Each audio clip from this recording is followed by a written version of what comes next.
Praise the Lord. फिर से आप सभी का स्वागत है। परमेश्वर की उपस्थिति में आनंद की भरपूरी है और जब हम उसके साथ समय बिताते हैं तो वो समय बहुमूल्य है। गीत का लिखने वाला कहता है कि तेरे आंगनों में का एक दिन कहीं और के 1000 दिनों से उत्तम। परमेश्वर की उपस्थिति में बिताया गया एक एक पल बहुत कीमती है। हमारे पल मूल्यवान होते हैं, हमारे समय मूल्यवान होते हैं जब हम परमेश्वर की उपस्थिति में बिताते हैं। और अगर हम एक एक पल को परमेश्वर की उपस्थिति में बिताते हैं तो हमारा पूरा जीवन मूल्यवान हो जाता है। हालेलुया। आज के दिन हम लोग एक विशेष विषय पर बातचीत करेंगे। आप लोगों को संदेश मिल गया होगा।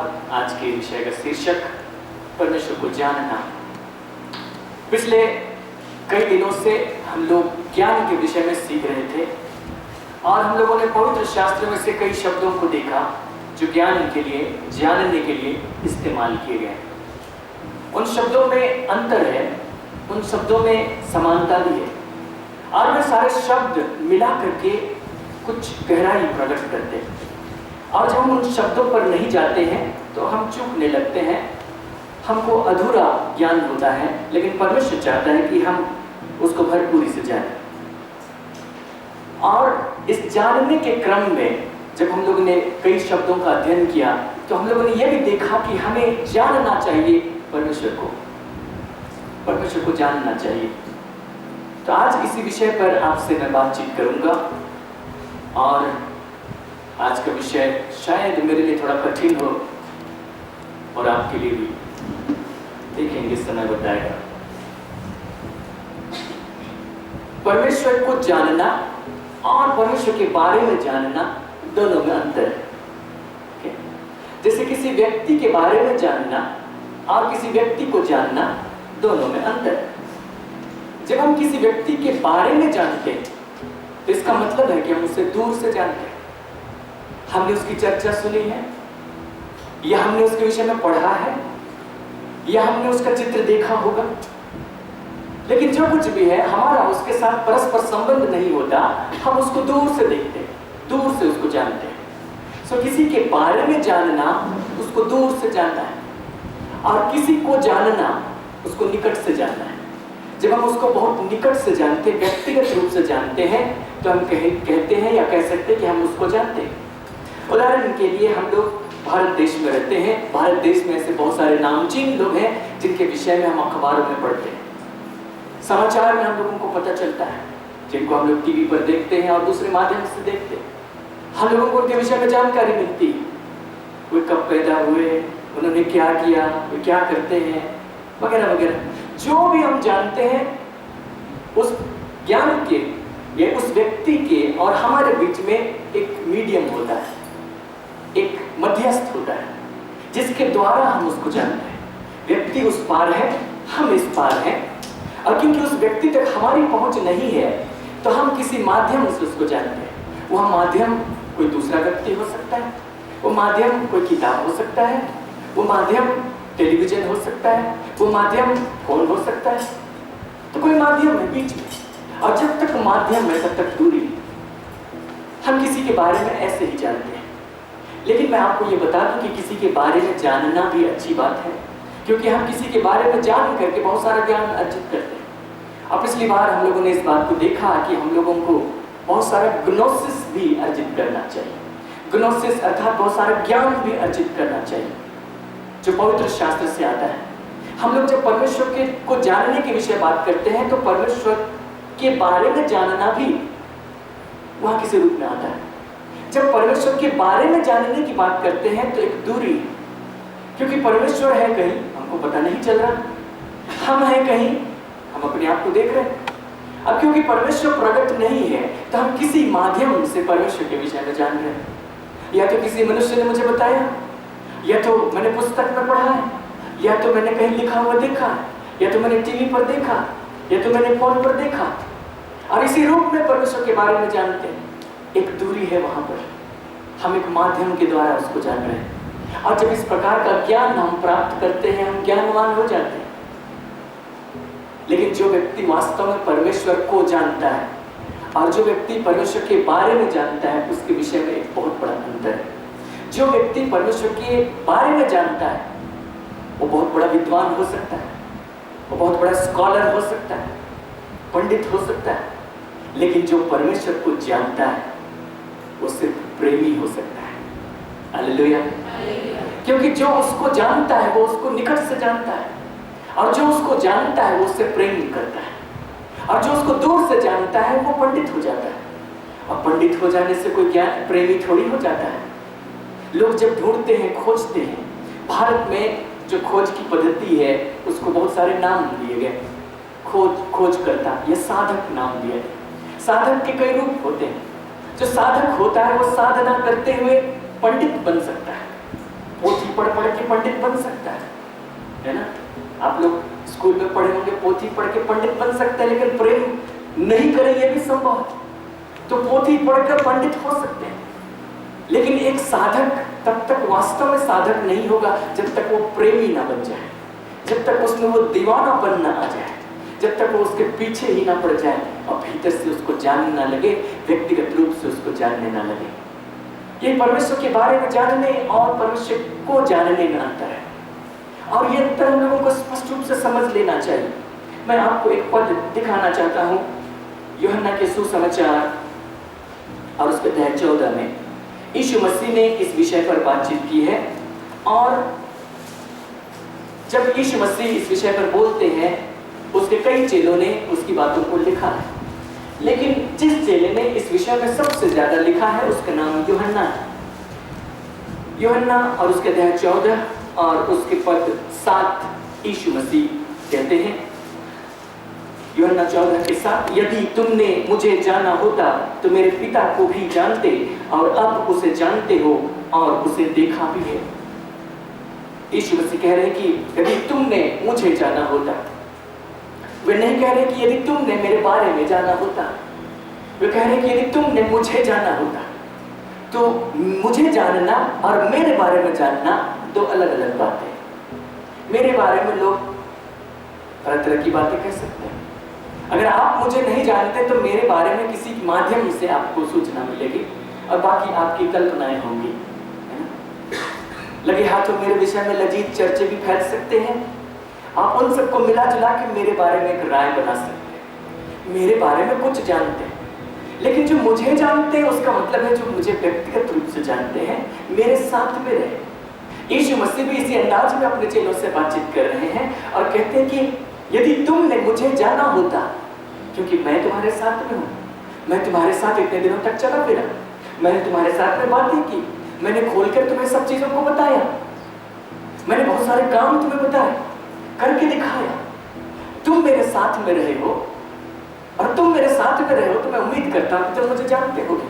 और यदि तुमने मुझे जाना होता तो मेरे पिता को भी जानते, क्योंकि मैं पिता के जैसा ही हूं और मैं पिता को पूरा पूरा प्रकट कर रहा हूं।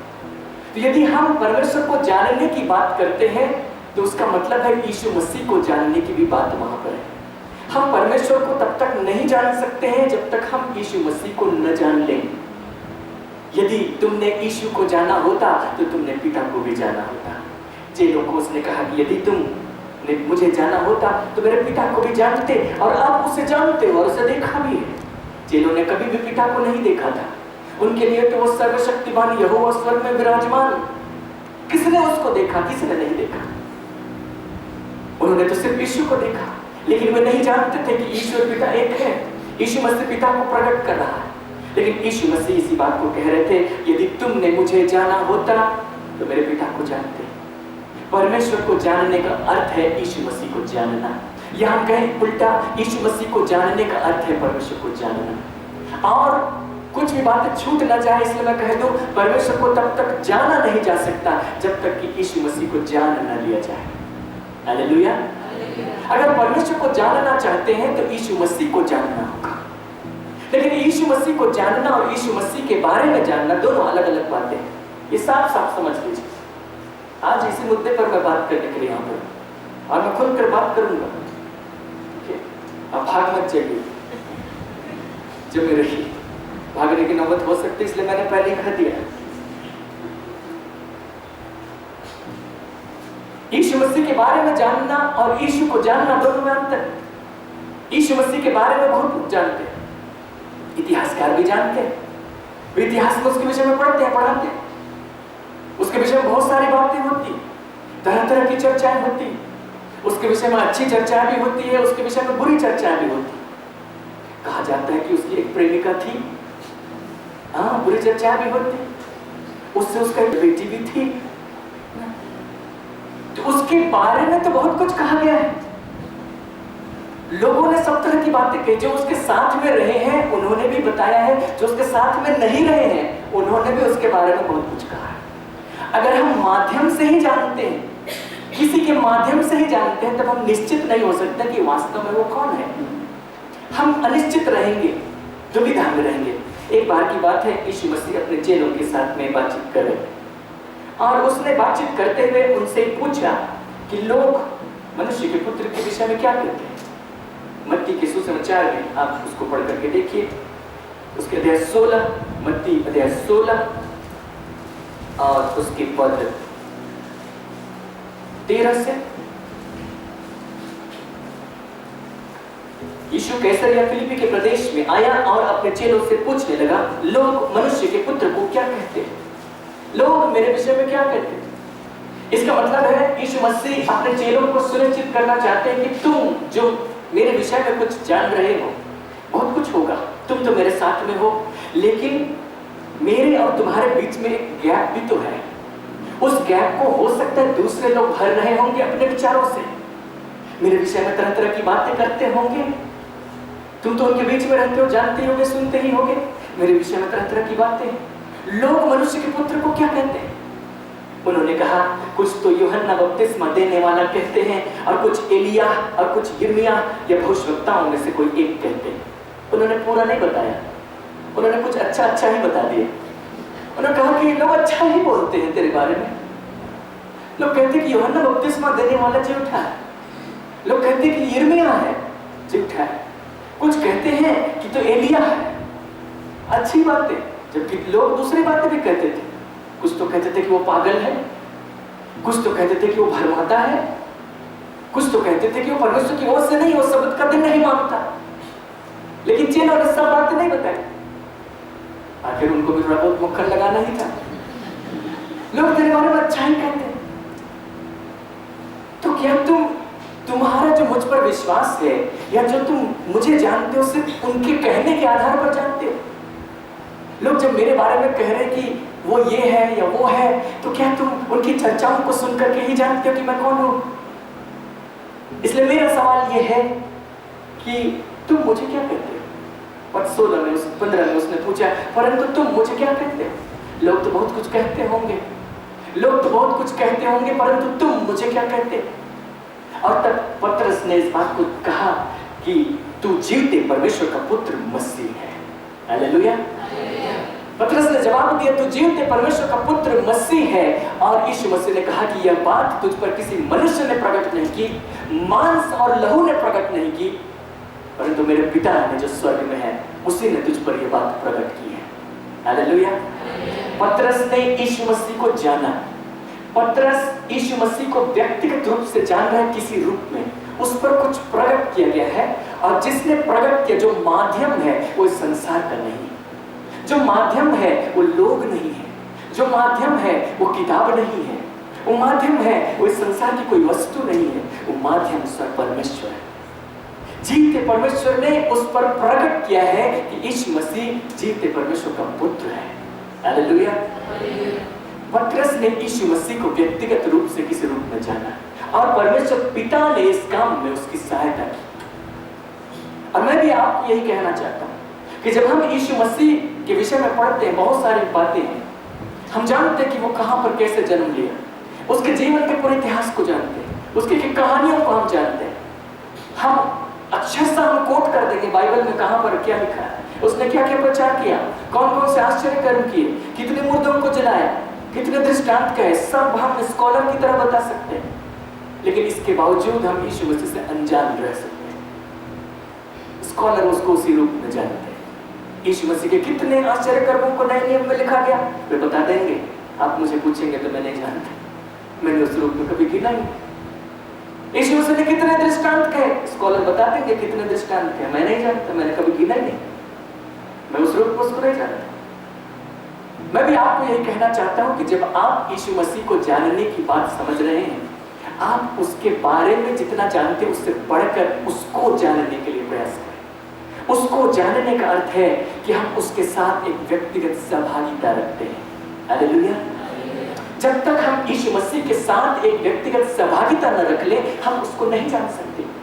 आप जब तक मेरे साथ व्यक्तिगत सहभागिता न रख ले, आप मुझे नहीं जान सकते। आप मेरे बारे में जानते होंगे कि आता है मंडे के दिन में यहां से खड़ा होकर बोलता है, उसके अलावा क्या जानते?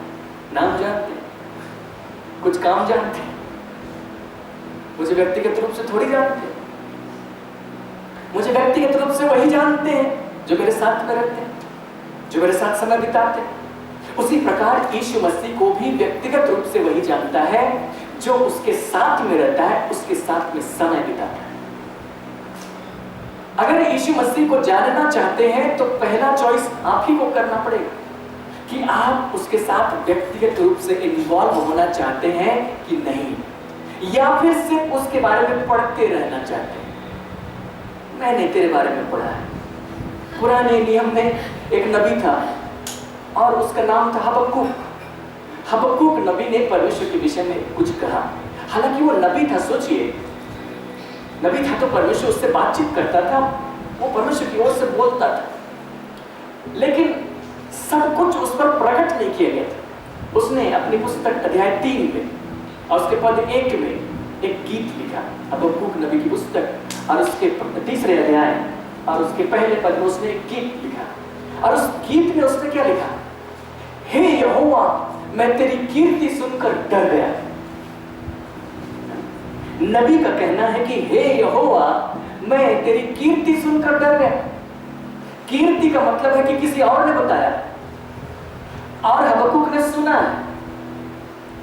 ये तो वो परमेश्वर है जिसने जंगल में इजराइलियों को मार डाला। ये तो वो परमेश्वर है जिसने लाल समुद्र को दबाकर बांट दिया। ये तो वो परमेश्वर है जिसने बड़े बड़े चिन्ह चमत्कार दिखाए, विपत्तियां भेजी और पाप का दंड दिया। ये वो परमेश्वर है। उसने उसकी कीर्ति सुनी। अपने दिनों में जब वो देख रहा था लोगों को, अपने दिनों में लोगों के प्रति वो दुहाई दे रहा था, परमेश्वर को पुकार रहा था और कह रहा था कि तू काम क्यों नहीं कर रहा? और उसने कहा, मैं तेरी कीर्ति सुनकर डर गया। मैंने तेरी चर्चा सुनी और मैं डर गया। वो नबी होकर इस बात को कहता है। क्या हम लोगों का भी यही कथन होगा? हे प्रभु, मैं तेरी कीर्ति सुन चुका हूं, मैं तेरे बारे में सुन चुका हूं, मैं तेरे बारे में पढ़ चुका हूं, मैं तेरे बारे में जानता हूं। उसका सवाल होगा, क्या तू मुझे जानता है? यीशु मसीह ने बाद में फिलिप्पुस से कहा, मैं इतने दिन तक तुम्हारे साथ में हूं, क्या तू मुझे नहीं जानता? सवाल ये नहीं कि आप उसके बारे में जानते हैं कि नहीं, सवाल ये है कि आप उसको जानते हैं कि नहीं। और अगर आप उसको जानते हैं तो ये जानना तब शुरू होता है जब उसके साथ व्यक्तिगत संबंध होता है, व्यक्तिगत सहभागिता होती है, वहां पर व्यक्तिगत अनुभव होता है, वहां पर व्यक्तिगत संतुष्टि होती है। लेकिन ये जो व्यक्तिगत संबंध है ये बहुत गहरा है, जिसको परमेश्वर अपने वचन में प्रकट करता है। ये इतना गहरा संबंध है जिसके विषय में आप सोच नहीं सकते।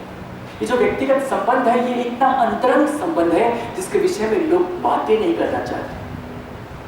लेकिन आज मैं इस विषय पर बातें करूंगा और मैं आपको ये बताना चाहता हूं कि ये जो अंतरंगता है, ये जो क्लोजनेस है, ये जो इंटीमेसी है, निकटता है, ये इतना निकट है कि ये भाषा के परे है। भाषा उसको प्रकट नहीं कर सकती। भाषा तो उसको प्रकट करने में बड़ी बाधा होगी, भाषा उसको प्रकट नहीं कर सकती। फिर भी परमेश्वर ने भाषा का इस्तेमाल किया उस अंतरंगता को प्रकट करने के लिए, क्योंकि परमेश्वर आत्मा है। अब यीशु मसीह भी जो यहाँ पर है हमारे बीच में, वो शारीरिक रूप में मौजूद नहीं। आज ऐसा नहीं है कि यीशु मसीह चल फिर रहा है और हम चले जाएं फ्लाइट पकड़ के यरूशलेम और हम देखें कि वहां किसी पहाड़ पर बैठा होगा या फिर किसी भीड़ को खिला रहा होगा या किसी मुर्दे को जिला रहा होगा, हम भी जाकर भीड़ में घुस आए, फोटो सेल्फी ले आए। ऐसा नहीं होगा, हम उसको उस रूप में नहीं जान सकते। लेकिन यीशु मसीह दूसरे रूप में हमारे बीच में उपलब्ध है। वो अपने पवित्र आत्मा के द्वारा हमारे बीच में उपलब्ध है। उसने यहाँ से जाने के बाद अपने आप को दूसरे रूप में उपलब्ध किया। उसने पवित्र आत्मा के द्वारा अपने आप को उपलब्ध किया। उसने किस रूप में उपलब्ध किया था, मैं आपको यूहन्ना के सुसमाचार में दिखाना चाहता हूँ। अध्याय 14 और उसके पद 21 और उसके पद 23 हम लोग पढ़ेंगे। यूहन्ना और उसके अध्याय 14 और उसके पद 21 को देखिए। जिसके पास मेरी आज्ञाएं हैं और वो उन्हें मानता है, वही मुझसे प्रेम रखता है, और जो मुझसे प्रेम रखता है उससे मेरा पिता प्रेम रखेगा, और मैं उससे प्रेम रखूंगा और मैं अपने आप को उस पर प्रकट करूंगा। उसके ऊपर उसने कहा था, उस दिन तुम जानोगे कि मैं अपने पिता में हूं और तुम मुझ में और मैं तुम में हूं। सोचिए क्या संबंध है। अभी मैं बता रहा हूं कि मैं और पिता एक है। मैं और पिता एक है। पिता मुझ में रहकर अपने काम करता है। पद 10 में उसने कहा, पिता मुझ में रहकर अपने काम करता है, लेकिन मैं यहां से जाने वाला हूं और मेरा जाना तुम्हारे लिए अच्छा है, क्योंकि जब मैं जाऊंगा तुम्हारे लिए एक सहायक भेजूंगा। मैं पिता से विनती करूंगा और वो तुम्हारे लिए एक सहायक भेजेगा, और जब वो सहायक आ जाएगा तब तुम जानोगे, पद 20 के अनुसार, उस दिन तुम जानोगे कि मैं अपने पिता में हूं और पिता मुझ में है, और तुम मुझ में और मैं तुम में। मैं पिता में हूं, तुम मुझ में हो और मैं तुम में हूं। मतलब अभी जो हमारा संबंध है वो एक दूरी का संबंध है। अभी तो मेरा शरीर है, अभी तो तुम्हारा शरीर है। हम दोनों एक दूसरे के कितना करीब आ सकते हैं। जो भी करीब आ सकते हैं शरीर की वजह से दूरी ही होगी, लेकिन वह समय आता है जब मैं यहां से चला जाऊंगा और सहायक के रूप में जब पवित्र आत्मा आ जाएगा, उस दिन तुम जानोगे कि मैं तुम में और तुम मुझ में हो। हमारे बीच में कोई दूरी नहीं रहेगी।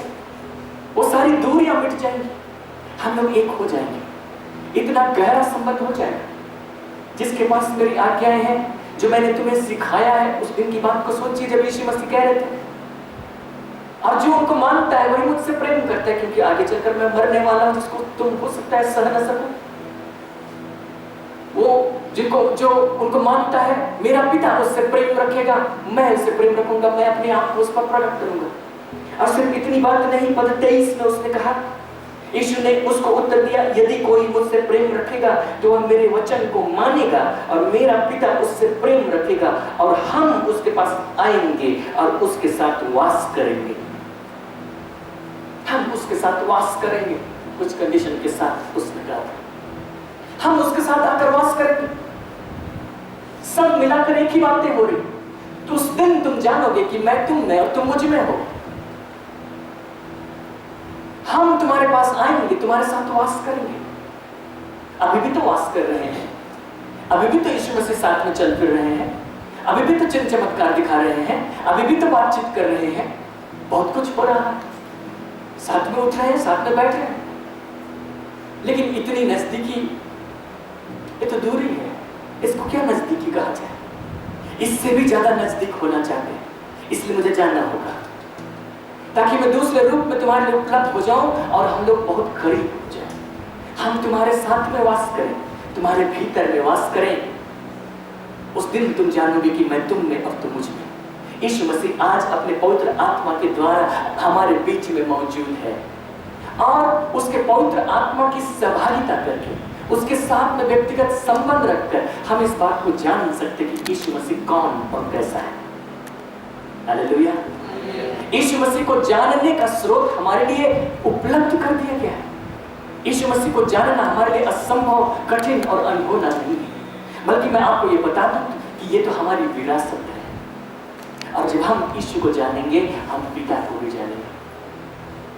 एक गहरा संबंध, एक अंतरंग संबंध, जिसके विषय में मैंने कहा कि भाषा वहां समाप्त हो जाती है, भाषा से भी परे। लेकिन फिर भी भाषा जितने हद तक उसको प्रकट कर सकती है, उसको आज मैं आपके सामने प्रकट करूंगा। ये जो जानना शब्द है, हिंदी में हम लोग उसको जानना शब्द के रूप में जानते हैं कि किसी के विषय में ज्ञान अर्जित करना, कुछ सूचनाएं प्राप्त करना, चाहे बाहर से प्राप्त कर, चाहे भीतर से प्राप्त कर। लेकिन जिस संस्कृति में इस जानना शब्द को इस्तेमाल किया गया था, वो संस्कृति हमारे जैसी नहीं थी। वो इब्रानियों की संस्कृति थी, यहूदियों की संस्कृति थी, और वहां पर जानना शब्द के बहुत सारे अर्थ थे। पिछली बार मैंने जानने के विषय में बहुत कुछ कहा है, लेकिन एक बात नहीं कही, और आज मैं वही कहने वाला हूं। मैंने कहा भी था, अगर आपको याद आ जाए तो, लेकिन आज मैं कहने वाला हूं जानने का क्या अर्थ है, और उसको मैं आपको दिखाना चाहता हूं, और आप उसको समझें। जब परमेश्वर जानने शब्द को इस्तेमाल करता है हमारे और अपने बीच के संबंध के बीच में, तो कितनी घनिष्ठता है, कितनी अंतरंगता है, कितनी इंटीमेसी है। उत्पत्ति की पुस्तक में चले आइए, थोड़ी देर हम लोग शब्द का अध्ययन करें, ताकि जो बात मैं कहना चाहता हूं उसको आप पूरी तरह से समझ लें। उत्पत्ति की पुस्तक और उसके अध्याय 4 और उसके पद 1। उत्पत्ति और अध्याय 4 और उसके पद 1। जब हम उसको हिंदी में पढ़ते हैं, BSI का अनुवाद, तो यहाँ लिखा है, जब आदम अपनी पत्नी हवा के पास गया, तब उसने गर्भवती होकर कैन को जन्म दिया और कहा, मैंने यहोवा की सहायता से एक पुरुष पाया। जब आप इस पद को पढ़ रहे हैं तो इसमें जानना शब्द कहाँ है? कहीं तो नहीं लिखा। यहाँ लिखा कि जब आदम अपनी पत्नी हवा के पास गया, तब उसने गर्भवती होकर कैन को जन्म दिया। क्योंकि जो हिंदी का अनुवाद है, BSI का अनुवाद है, वो जानना जो शब्द था वहां ओरिजिनली, उसको ढक देता है। उसका जो प्रैक्टिकल अनुवाद होगा वो कर देता है, तो जानना शब्द छुप जाता है। लेकिन इंग्लिश अनुवाद में ऐसा नहीं। इंग्लिश अनुवाद में खुलकर सामने आ जाता है। इंग्लिश अनुवाद में क्या है? Now Adam knew Eve. Now Adam knew Eve his wife. जब आदम ने अपनी पत्नी हवा को जाना, ठीक है, तो उसको क्या हुआ? जब आदम ने अपनी पत्नी हवा को जाना तो क्या हुआ? उसको कुछ ज्ञान प्राप्त हुआ, उसको कुछ सूचना मिली। जब आदम ने अपनी पत्नी हवा को जाना तो क्या हुआ? कहता है कि now Adam knew Eve his wife and she became conceived and bore Cain. जब आदम ने अपनी पत्नी हवा को जाना तो हवा गर्भवती। क्या आप कल्पना कर सकते हैं? आप किसी को जानेंगे अब वो गर्भवती हो जाए? हाँ, कमाल का लैंग्वेज है, कमाल का जानना है, लेकिन यही शब्द है। अब मैं चाहता हूं कि आपको ईश्वर दिखाएं, और मैं चाहता हूं कि आप उसको व्यक्तिगत रूप से अपनी आंखों से देखें। मैं अपनी ओर से बातें नहीं कर रहा हूं, ठीक है? ईश्वर आप खोल रहे हैं। जब आदम ने अपनी पत्नी हवा को जाना तो वह गर्भवती हुई। कोई कैसे गर्भवती हो सकती है जानने से? लेकिन मैं आपको ये बताना चाहता हूं कि जानने के लिए जो शब्द इस्तेमाल किया जाता था वहां पर, यादा शब्द, उस शब्द के बहुत सारे अर्थ थे। उस शब्द का एक अर्थ ये भी था कि उसके बारे में कुछ सूचनाएं प्राप्त करना, उसके बारे में कोई इंफॉर्मेशन प्राप्त करना। लेकिन उसका एक अर्थ ये भी था कि उसको शारीरिक रूप में जानना, अर्थात उसको यौन संबंध के द्वारा जानना। और इसीलिए लिखा है कि आदम ने अपनी पत्नी हवा को जाना, यौन संबंध रखा, और तब वो गर्भवती। ईसोट हम लोग देखने की कोशिश करें, थोड़ा सा मुश्किल हो रहा है, जूम कर सकते हैं। जो शब्द है यहाँ पर कोडिंग जो किया गया है, root word H means Hebrew 3045, Strong नामक जो व्यक्ति है उसने इब्रानी शब्द जो बाइबल में इस्तेमाल किए गए उनकी कोडिंग की है। और वो शब्द है हिब्रू में, अगर आप देखेंगे तो ये शब्द है, अगर उसका ट्रांसलिटरेशन अगर आप देखेंगे तो वो है यादा। और इसके बहुत सारे अर्थ है। PDB डेफिनेशन अगर आपके पास में मोबाइल में है, माई स्वॉर्ड, तो आप उसमें भी देख सकते हैं। कंप्यूटर में आपको ई-स्वॉर्ड इंस्टॉल करना पड़ता है। उनका डेफिनेशन तो बाइबल में जिस रूप में उसका अनुवाद किया गया है या उपयोग किया गया है, उस उपयोग को देख करके वे उसका अर्थ बताते हैं। तो यहाँ पे टू नो मतलब जानना। अगर हम जानने को किस किस रूप में किया गया है, to know, learn to know, जानना, परसीव, नीचे दिखाइए। यहाँ पे इसको जरा जूम करके दिखा सकते हैं। देखिए 1A3 उसे याद आ सकता है, to know a person carnally, bracket में लिख दिया। एक व्यक्ति को शारीरिक रूप में जानना, मतलब यौन संबंध के द्वारा जानना। To know a person sexually, मतलब जो सेक्सुअल रिलेशन है उसके लिए जो शब्द है वो है यादा। यादा के बहुत सारे अर्थ हैं। जैसे ग्रीक में जानने को लेकर बहुत सारे दर्जनों शब्द हम लोग ने देखे, बहुत सारे, दर्जनों तो नहीं, लेकिन इब्रानी में एक ही शब्द है, यादा, ठीक है। और ज्ञान के लिए एक ही शब्द है, दात। दात से यादा आया है, ये यादा से दात आया है, दोनों एक दूसरे से डिराइव कर सकते हैं। तो यादा शब्द का अर्थ है जानना। अब ये जो जानना है, जब इब्रानी लोग एक दूसरे से बातें करते थे तो ये जो जानना शब्द को इस्तेमाल करते थे सेक्सुअल रिलेशन के लिए,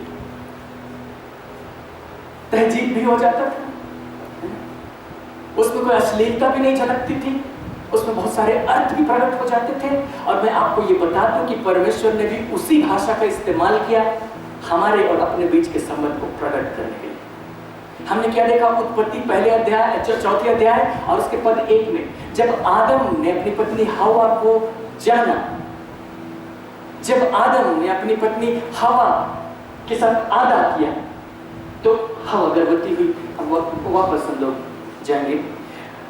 और हवा गर्भवती हो गई और उसने कैन को जन्म दिया। अब इसी शब्द का इस्तेमाल किया गया है उत्पत्ति चौथे अध्याय में पद 17 में। उत्पत्ति अध्याय 4 और उसके पद 17, जब हम हिंदी का अनुवाद BSI पढ़ते हैं, यहाँ लिखा है, जब कैन अपनी पत्नी के पास गया तब वह गर्भवती हुई और उसने हनोक को जन्म दिया। जब कैन अपनी पत्नी के पास गया, और जब हम इंग्लिश में पढ़ते हैं तो लिखा है, Cain knew his wife and she conceived and bore Enoch. जब कैन ने अपनी पत्नी को जाना तो कैन गर्भवती हुई और उसने हनोक को जन्म दिया। कैन ने अपनी पत्नी के साथ सेक्सुअल रिलेशन रखा और उसकी पत्नी गर्भवती हुई और उसने हनोक को जन्म दिया। जानना शब्द इस्तेमाल किया गया इस बात को बताने के लिए। अब मैं आपको बता दूं कि यही कल्चर इब्रानी लोगों के बीच में था। कहा जाता है कि उत्पत्ति की पुस्तक को मूसा ने लिखा। मूसा के जमाने से ऐसे ही लिखा जाता था, ऐसे ही लिखा जाता था, इस प्रकार के संबंध को प्रकट करने के लिए। लेकिन ये जो शब्द है, इस शब्द को उन्होंने दूसरी भाषा में भी कन्वर्ट कर लिया। जब हम लोग नए नियम में आएंगे तो वहां पर इब्रानी भाषा इस्तेमाल नहीं की गई, क्योंकि वहां पर यूनानी भाषा का बोलबाला था और लोगों को चाहिए था कि एक ऐसी भाषा में सुसमाचार उपलब्ध हो जाए जिसको ज्यादा लोग जानते हैं। यूनानी भाषा ज्यादा लोग जानते थे, इब्रानी कुछ गिने चुने समुदाय के लोग जानते थे। यूनानी भाषा में लिखा गया। यूनानी भाषा में भी उन्होंने, क्योंकि जानना शब्द इस्तेमाल करते थे, उन्होंने यूनानी भाषा में भी जानना शब्द इस्तेमाल किया इसी प्रकार के संबंध के लिए, सेक्सुअल रिलेशन के लिए। अब मैं आपको दिखाना चाहता हूँ उसको। नए नियम में चले आइए, मत्ती रचित सुसमाचार और उसके अध्याय 1। मैं कुछ ऐसी गहरी बातों को आपके सामने प्रकट करना चाहता हूँ जो आमतौर पर लोग प्रकट नहीं करते। अगर जानते भी हैं तो उनको प्रकट करने में बड़ी हिचकिचाहट होगी, बोलने में बड़ी झिझक होगी। पर मैं तो मत्ती रचित सुसमाचार और उसके अध्याय 1 और उसके पद 24-25, मत्ती 1 और उसके 24-25। मैं आपको घटना बता दूं। जो यूसुफ की मंगेतर थी मरियम, वो पवित्र आत्मा की ओर से गर्भवती पाई गई। स्वर्गदूत ने उसके पास में आकर कहा था, तुम गर्भवती हो जाओ। वो गर्भवती पाई गई। अब यूसुफ के पास में एक दूत ने आकर कहा सपने में कि तुम अपनी पत्नी मरियम को अपने पास ले आने से मत डरो। यूसुफ जानता था कि वो मेरा बच्चा नहीं। स्वर्गदूत ने उसको बता दिया, जैसे उसने मरियम को कहा था, कि वो पवित्र आत्मा की ओर से। तो यूसुफ उसको अपने पास ले आया। बाकायदा यूसुफ को भी कहा गया कि तू उसका नाम यीशु रख। तो यूसुफ उसको अपने पास ले आया। ठीक है, उनकी शादी पूरी तरह से कंप्लीट नहीं हुई थी, मंगनी ही एक तरह से शादी हो जाती। बाद में जो शादी, मेन शादी होता था, वो ले आने का कार्यक्रम होता था। जैसे हमारे भारत में भी पुरानी परंपरा के मुताबिक शादी हो जाती थी, जैसे 55 में शादी हो जाती थी, बाल विवाह। बाद में गौना कराते थे ना। गौना कराने का मतलब है कि पत्नी को अपने यहाँ ले आना, शादी तो हो गई, तो उनकी भी जो मंगनी थी वो उस तरह से होती, बाद में ले आना बाकी बचता था। यूसुफ अपनी पत्नी को ले नहीं आया था, मंगनी हो गई थी, लेकिन उसकी मंगेतर तो गर्भवती हो गई। अब उसको लेकर आना था। अब उसको इंफॉर्मेशन दिया जा रहा है कि वो गर्भवती है, वो पवित्र आत्मा की ओर से गर्भवती है, और जो उत्पन्न होने वाला है वो बहुत बेशकीमती व्यक्ति है, डिस्टर्ब नहीं होना चाहिए, है ना। तुम तो शादी कर रहे हो, ना जाने क्या सोच करके शादी कर रहे हो, तुम्हारे अपने ख्वाब होंगे मरियम के प्रति, लेकिन सावधान रहना, अभी उसके घर में कोई है, वो तुम्हारे किसी हरकत से डिस्टर्ब ना हो। और यूसुफ लिखता है कि यूसुफ नींद से जागकर प्रभु के दूत की आज्ञा के अनुसार अपनी पत्नी को अपने यहाँ ले आया। ले आने के बावजूद उसके मन में कुछ तो इच्छा हो सकती थी, चलो कुछ करें। पद 25 दिखाइए। अपने यहाँ ले आया, और जब तक वह पुत्र ना जनी तब तक वह उसके पास न गया। जब तक उसने पुत्र उत्पन्न नहीं किया तब तक वह उसके पास नहीं गया, मतलब उसने दूरी बरती, ताकि वो पुत्र जो उत्पन्न होने वाला था वो निश्चित रूप से पवित्र आत्मा के द्वारा ही हो। उसमें यूसुफ का कोई रोल नहीं। लेकिन लिखा जब तक वो पुत्र न जनी तब तक वो उसके पास न गया। हिंदी अनुवाद में छुपा देता है, लेकिन इंग्लिश में देखिए, and did not know her till she had brought forth her firstborn son। और उसने उसको तब तक नहीं जाना जब तक उसने अपना पहला पुत्र उत्पन्न नहीं किया। उसने उसके साथ सेक्सुअल रिलेशन नहीं रखा जब तक कि उसने अपना पहला पुत्र उत्पन्न नहीं किया। जानने के लिए जो यह यूनानी शब्द है वो है गिनोस। गिनोस को सबसे आप परिचित हैं। गिनोस को शब्द का अर्थ भीतर से जानना। क्या आप सोचते थे इतना भीतर से जानना? उसने उसको तब तक नहीं जाना जब तक कि उसने अपना पुत्र उत्पन्न न कर लिया। जानना शब्द इस्तेमाल किया गया। ये इब्रानी लोग थे। यूसुफ इब्रानी व्यक्ति था, यहूदी व्यक्ति था।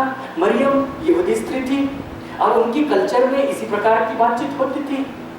लेकिन उनकी कल्चर में जिस तरह की बातचीत होती थी उसको यूनानी भाषा में लिखना था। इब्रानी में लिखते तो शब्द इस्तेमाल करते यादा, लेकिन अब यूनानी में लिख रहे शब्द इस्तेमाल किया गया गिनोस को। यूसुफ ने अपनी पत्नी मरियम को तब तक नहीं जाना जब तक उसने अपना पहला पुत्र उत्पन्न नहीं किया। जब मरियम और स्वर्गदूत के बीच में बातचीत हो रही थी तो वहां पे भी इसी प्रकार की एक बात थी। लूका रचित सुसमाचार में देखिए, लूका और उसके अध्याय 1 और उसके पद 34 दिखाइए। मैं घटना बता दूं। मरियम के पास में स्वर्गदूत आता है और वो कहता है कि परमेश्वर का अनुग्रह तुम पर है, तू गर्भवती होगी, एक पुत्र को जन्म दोगी, तू उसका नाम यीशु रखना, वो महान होगा, परम प्रधान का पुत्र कहलाएगा, और उसके राज्य का कभी अंत नहीं होगा। मरियम के विषय में लिखा हुआ है, अगर आप अपनी बाइबल में चेक करें तो उसके पद 27 में ही लिखा है, पहले अध्याय के पद 27 में लिखा है कि स्वर्गदूत जिस कुंवारी के पास भेजा गया उसकी मंगनी यूसुफ नामक दाऊद के घराने के पुरुष से हुई थी। अब स्वर्गदूत जिस स्त्री के पास में आया, ऐसा नहीं है कि उसकी कोई मंगनी ही नहीं, उसकी मंगनी ऑलरेडी हो चुकी। स्वर्गदूत आता है उसके पास और आकर उसको कहता है कि परमेश्वर का अनुग्रह तुम पर है, तुम गर्भवती होगी और एक पुत्र को जन्म दोगी।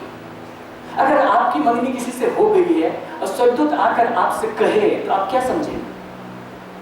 आप यही समझेंगे कि आपकी शादी के बाद जो आपका बच्चा होने वाला है उसके बारे में कह रहा है, मतलब मेरे पति से जो मेरा बच्चा होगा उसके बारे में कह रहा है, यही कहेंगे।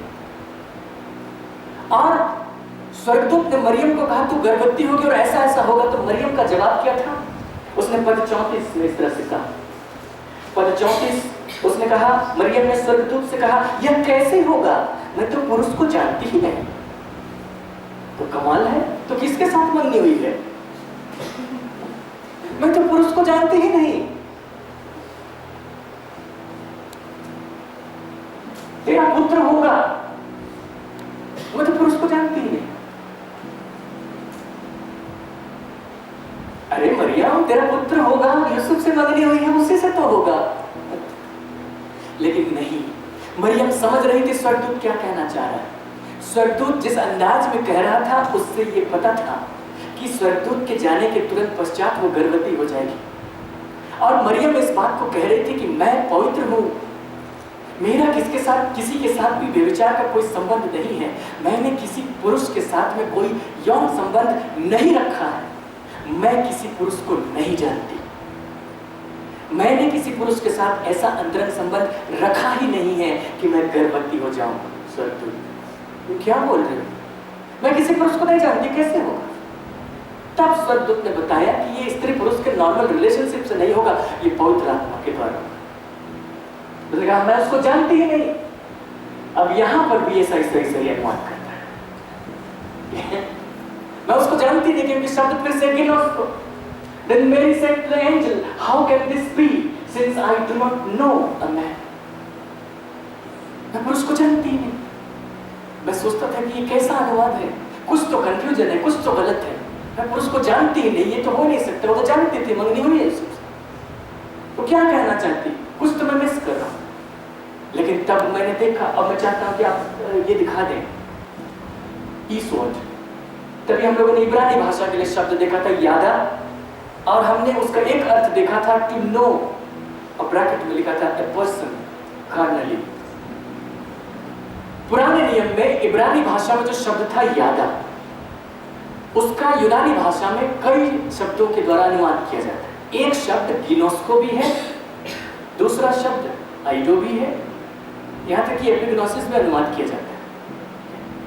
लेकिन वहां पर एक ही शब्द है यादा, और यहाँ पर गिनोस्को शब्द है। गिनोस्को का हम लोग बहुत सारा अर्थ देखेंगे, इसको स्क्रॉल डाउन कीजिए, देखिए यहाँ पे है G1097, मतलब स्ट्रॉन्ग ने, जिस व्यक्ति का नाम स्ट्रॉन्ग था, उसने कोडिंग जो की है 1097 में है। G मींस ग्रीक में लिखा गया गिनोस्को, इंग्लिश ट्रांसलिटरेशन है गिनोस्को। और थेयर नाम का एक व्यक्ति है जिसने इसका डिक्शनरी दिया है। अब थेयर का जो डेफिनेशन है उसके नंबर 3 को आप देखिए, number 3, Jewish idiom for sexual intercourse between a man and a woman। तो मैं आपको ये बता दे रहा हूं कि ये मेरा अपना गढ़ा हुआ शब्द नहीं है, ये ऑलरेडी लेक्सिकन में है, ये ऑलरेडी डिक्शनरी में है, ये वहां की संस्कृति से है। और जब वहां की संस्कृति में था और वो लोग खुलकर इसको पढ़ते थे, जानते थे, तो उनको समझ में आ जाता था। अब वहां से ट्रांसलेट करके हमारी संस्कृति में ला दिया गया, जहां पर एक गैप है जिसके लिए मुझे इतना कुछ बोलना पड़ रहा है। आप वहां के होते तो मुझे बोलना ही नहीं पड़ता, आप जान जाते, समझ जाते। लेकिन आप वहां के नहीं हैं तो मुझे समझाना पड़ रहा है, और मुझे जरूरी है कि मैं समझाऊं, क्योंकि हमारे और परमेश्वर के बीच के संबंध की बात है। क्योंकि मैं इस विषय पर बातें कर रहा हूं कि परमेश्वर चाहता है कि हम उसको जाने, यीशु मसीह चाहता है कि हम उसको जाने, और जानने के लिए फिर वही शब्द आता है गिनोस्को। गिनोस्को जब जब इस्तेमाल किया गया उसका मतलब सेक्स नहीं है, लेकिन बहुत बार उसका वही अर्थ है। और ये जिस अर्थ में इस्तेमाल किया गया, अगर आप शब्दों में नहीं जानते तो भाषा में तो जानते होंगे। परमेश्वर ने इस भाषा को अपने पवित्र शास्त्र में बखूबी इस्तेमाल किया। मैंने कहा था कि ये जो अंतरंगता है ये भाषा के परे है, लेकिन भाषा के द्वारा उसको प्रकट किया जाता है। परमेश्वर ने भी जो पवित्र शास्त्र लिखा है ना, उसने इस भाषा को बहुत बहुत बारीकी से इस्तेमाल किया। मैं आपके सामने उसको दिखाना चाहता हूँ, ताकि आप ये ना सोच लें कि आज हम लोगों को क्या उल्टा पुल्टा सिखा रहा है, अच्छा होता कि हम नहीं आते, या मेरे बाल बच्चों को भी दूर रखा जाए। आप ऐसा मत सोचिए, मैं वही सिखा रहा हूँ जो पवित्र शास्त्र कहेगा, ठीक है। और आप, इसलिए मैंने कहा कि आप भाग मत जाइएगा, क्योंकि आधे में भाग जाएंगे तो फिर आप आधा ही आपने सुना। लेकिन जब आप पूरा सुनेंगे तो आप जानेंगे कि जो संदेश है उसकी खूबसूरती कहाँ पर है। उत्पत्ति की पुस्तक आप जानते हैं, ठीक है। बाइबल जो डिजाइन की गई है, जैसे उसका खाका है, मैं उसको आपके सामने रख रहा हूँ, और आप देखेंगे कि इस भाषा को किस तरीके से रखा गया। सबसे पहली किताब है उत्पत्ति। उत्पत्ति की किताब में सृष्टि हो जाती है, सृष्टि होने के बाद तुरंत एक विवाह होता है। विवाह होता है आदम और हवा का विवाह। परमेश्वर उन दोनों को आपस में जोड़ देता है और हवा को बना करके आदम के पास ले आता है। आदम कहते हैं ये मेरी हड्डी में की हड्डी, मेरे मांस में की मांस। और उसके बाद ये कहा जाता है, परमेश्वर ये कहता है उत्पत्ति 2 अध्याय उसके पद 24 में, इस कारण पुरुष अपने माता पिता को छोड़कर अपनी पत्नी से मिला रहेगा और वे एक ही तन बने रहेंगे। उनकी शादी हो जाती, डिक्लेयर कर दी। आदम और उसकी पत्नी दोनों को मिला दिया गया और ये कहा गया कि अब पुरुष अपने माता पिता को छोड़कर अपनी पत्नी से मिला रहेगा, दोनों एक ही तन बने रहेंगे। एक ही तन बने रहने में बहुत सारा अर्थ है, लेकिन उसका एक अर्थ सेक्सुअल रिलेशन भी है। उसमें बहुत सारा अर्थ है, हम लोग फिर कभी उस पर चर्चा करेंगे। लेकिन उत्पत्ति की पुस्तक खुलती है और एक शादी होती है और सेक्स पर बात होती है। बाइबल खत्म होती प्रकाशित वाक्य की पुस्तक पर और वहां पर भी एक शादी होती है। अगर आप देखेंगे मेमने का विवाह होगा, है ना? विवाह से शुरू हुआ, विवाह में ही अंत होगा। उसके आगे बहुत कुछ है, वहां हम नहीं जाते। विवाह के विषय बात किया, विवाह के विषय बात किया। बाइबल के बीचों बीच बहुत सारी पुस्तकें हैं, उसमें एक पुस्तक छांट कर इसी विषय पर विशेष रूप में लिखी गई श्रेष्ठ गीत की पुस्तक। कई बार तो लोगों ने उसको पढ़ा तो कहा कि ओनली फॉर एडल्ट्स लिख देना चाहिए इस पर। ये क्या पवित्र शास्त्र है? ये नहीं हो सकता है। और जो कुछ वहां पर लिखा हुआ है श्रेष्ठ गीत, सुलेमान का श्रेष्ठ गीत, आप पढ़ेंगे तो लगेगा कि ये भी कोई परमेश्वर का कहना है, परमेश्वर का वचन है। कहां प्रेमी प्रेमिका के बीच में रोमांस चल रहा है, अजीब व गरीब ढंग से बातें कर रहे लोग। पवित्र शास्त्र। और सिर्फ वहीं तक नहीं, परमेश्वर ने इस भाषा का इस्तेमाल किया इजराइल और अपने बीच के संबंध को प्रकट करने के लिए। मैं आपको दिखाता हूं, यहेजकेल की पुस्तक में आई, यहेजकेल और उसके अध्याय 16। काफी लंबा विषय है और हम लोग थोड़ी दूर जा पाए हैं। मैं चाहता हूं कि आज मैं इसको कंप्लीट करूं। यहेजकेल 16 मैं जल्दी जल्दी आपको बताता हूं, ठीक है? आप कैच कीजिएगा। जो कहानी है वो इस तरह से, परमेश्वर ने इजराइल को संसार के सब लोगों के बीच में से चुन लिया, अपनी जाति बनाया। जब उसने उसको अपनी जाति बनाई तो उसके साथ में एक वाचा बांधी। जिस प्रकार पति और पत्नी जब एक दूसरे से मिलाए जाते हैं तो वे एक दूसरे से वाचा बांधते हैं, ठीक है? उनकी जब शादी कराई जाती है तो वे एक दूसरे को प्रतिज्ञा देते हैं, वाचा बांधते हैं। परमेश्वर ने भी इजराइल के साथ एक वाचा बांधी और जैसे ही वाचा बांधी तो इस तरह से हो गया मानो इजराइल पूरी जाति परमेश्वर की पत्नी हो गई, परमेश्वर उनका पति हो गया। अब जब इजराइल परमेश्वर की पत्नी है तो उसको चाहिए कि अपने पति के प्रति वो विश्वास योग्य रहे, वो किसी और के पीछे न जाए, किसी और पुरुष के पीछे न जाए। अब यहाँ तो पति तो परमेश्वर है ना, और वाकई पति वहां परमेश्वर ही था। यहाँ की पति परमेश्वर नहीं होती, लेकिन इजराइल का पति वाकई में परमेश्वर था जो दिखता नहीं था। लेकिन दूसरी जातियों के जो परमेश्वर थे, जिनको वे लोग देवता मानते थे, वे दिखते थे क्योंकि उनकी मूर्तियां थी। और इजराइल के लोग हमेशा उनके देवताओं की उपासना करने लगते थे। कभी वह अश्शूर के देवताओं की उपासना करते थे, कभी बेबीलोन के देवताओं की उपासना करते थे, कभी कनान के देवताओं की उपासना करते थे। तो जैसे ही देवता आ गया तो किसी रूप में परमेश्वर देखता था कि वो मेरे कैटेगरी में उनको डाल रहे हैं, उनको तो मेरी भक्ति करनी चाहिए, मेरे साथ संबंध रखना चाहिए, मुझे छोड़कर किसी और के पीछे जाने। और जब ऐसा हो रहा है तो व्यभिचार हो रहा है, उसने कहा। इसी बात को कहने के लिए उसने यहेजकेल को चुना और यहेजकेल ने बहुत स्ट्रॉन्ग लैंग्वेज में इस बात को कहा है। आप खुद ही पढ़ करके देखिए, इतना स्ट्रॉन्ग लैंग्वेज कि इजराइल सुने तो लज्जित हो जाए। हम लोग भी यहाँ बैठकर पढ़े तो लज्जित हो जाए। मैं बस आपको कुछ पद दिखाना चाहता हूँ, हमारे पास बहुत कम समय है। यहेजकेल 16 पद 8 से देखिए, ठीक है? इजराइल के विषय में ये लिखा है, फिर मैंने तेरे पास से होकर जाते हुए तुझे देखा और अब तू पूरी स्त्री हो गई थी, इसलिए मैंने तुझे अपना वस्त्र ओढ़ाकर तेरा तन ढांप दिया और सौगंध खाकर तुझसे वाचा बांधी और तू मेरी हो गई।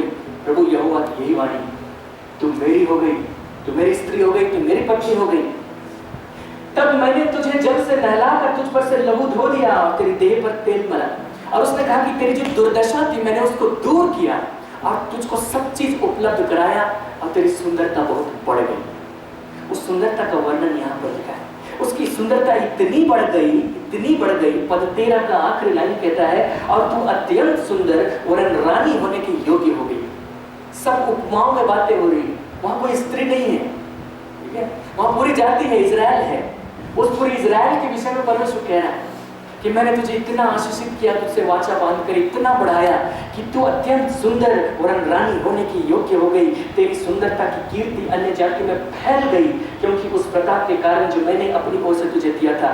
तू अत्यंत सुंदर थी, तू मेरी पत्नी थी, तू अत्यंत सुंदर थी। लेकिन अगर वो अत्यंत सुंदर थी तो दूसरों के लिए भी सुंदर ही थी, और इजराइल खुद के लिए भी सुंदर ही थी। पद 15 कहता है, परंतु तू अपनी सुंदरता पर भरोसा करके अपनी नामवारी के कारण व्यभिचार करने लगी और सब यात्रियों के संग बहुत कुकर्म किया, और जो कोई तुझसे चाहता था तू उसी से मिलती थी। अपनी सुंदरता के कारण व्यभिचार करने लगी सब यात्रियों के संग। अश्शूर यात्रा करते हुए आया तो व्यभिचार करने लगी, बेबीलोन यात्रा करते हुए आया तो व्यभिचार करने लगी, मिस्र यात्रा करते हुए आया मिला तो व्यभिचार करने लगी। मतलब तो उनके देवताओं की उपासना करने लगी, और परमेश्वर कह रहा है व्यभिचार करने लगी। परमेश्वर ने जिस भाषा का इस्तेमाल करना शुरू किया वो सेक्सुअल लैंग्वेज है। वो सीधे सीधे कह सकता था तो उनकी मूर्तियों की पूजा करने लगे, उनके देवताओं की उपासना करने लगे। लेकिन परमेश्वर ने भी चुना तो कैसे चुना? ऐसी भाषा में बातें की कि उसको समझ में आ जाए, क्योंकि ये एक ऐसी भाषा है जो सबको समझ में आती है। आपको हिंदी समझ में ना आए, आपको इंग्लिश समझ में ना आए, आपको हिब्रू समझ में ना आए, आपको ग्रीक समझ में ना आए, लेकिन आपको सेक्स समझ में आता है। सबको आता है, किसी भी जनरेशन के लोगों को समझ में आता है। तो उनकी स्थिति ऐसी हो गई कि परमेश्वर चाहता था किसी रूप में भी तो तुम समझो मैं क्या कहना चाहता हूं, तो उसी भाषा में मैं बात करूंगा जहां तुम समझो। उसने उससे ऐसी बात की, और उसके आगे उसने क्या कहा, पद 26 देखिए, यहाँ पर एक एक लिस्ट उसने दिया। तूने अपने पड़ोसी मिस्री लोगों से भी जो मोटे ताजे हैं व्यभिचार किया। अगर आप 28 देखें तो लिखता है, फिर भी तेरी तृष्णा न बुझी, इसलिए तूने अश्शूरी लोगों से भी व्यभिचार किया। 29 में लिखा, फिर तू लेन देन के देश में व्यभिचार करते करते कसदियों के देश तक पहुंची, वहां भी तेरी तृष्णा न बुझी। कसदी अर्थात बेबीलोन, तो व्यभिचार करती चली। 32 को देखिए, तू व्यभिचारिणी पत्नी है, तू पराये पुरुषों को अपने पति के बदले ग्रहण करती। परमेश्वर ने इस भाषा का इस्तेमाल किया।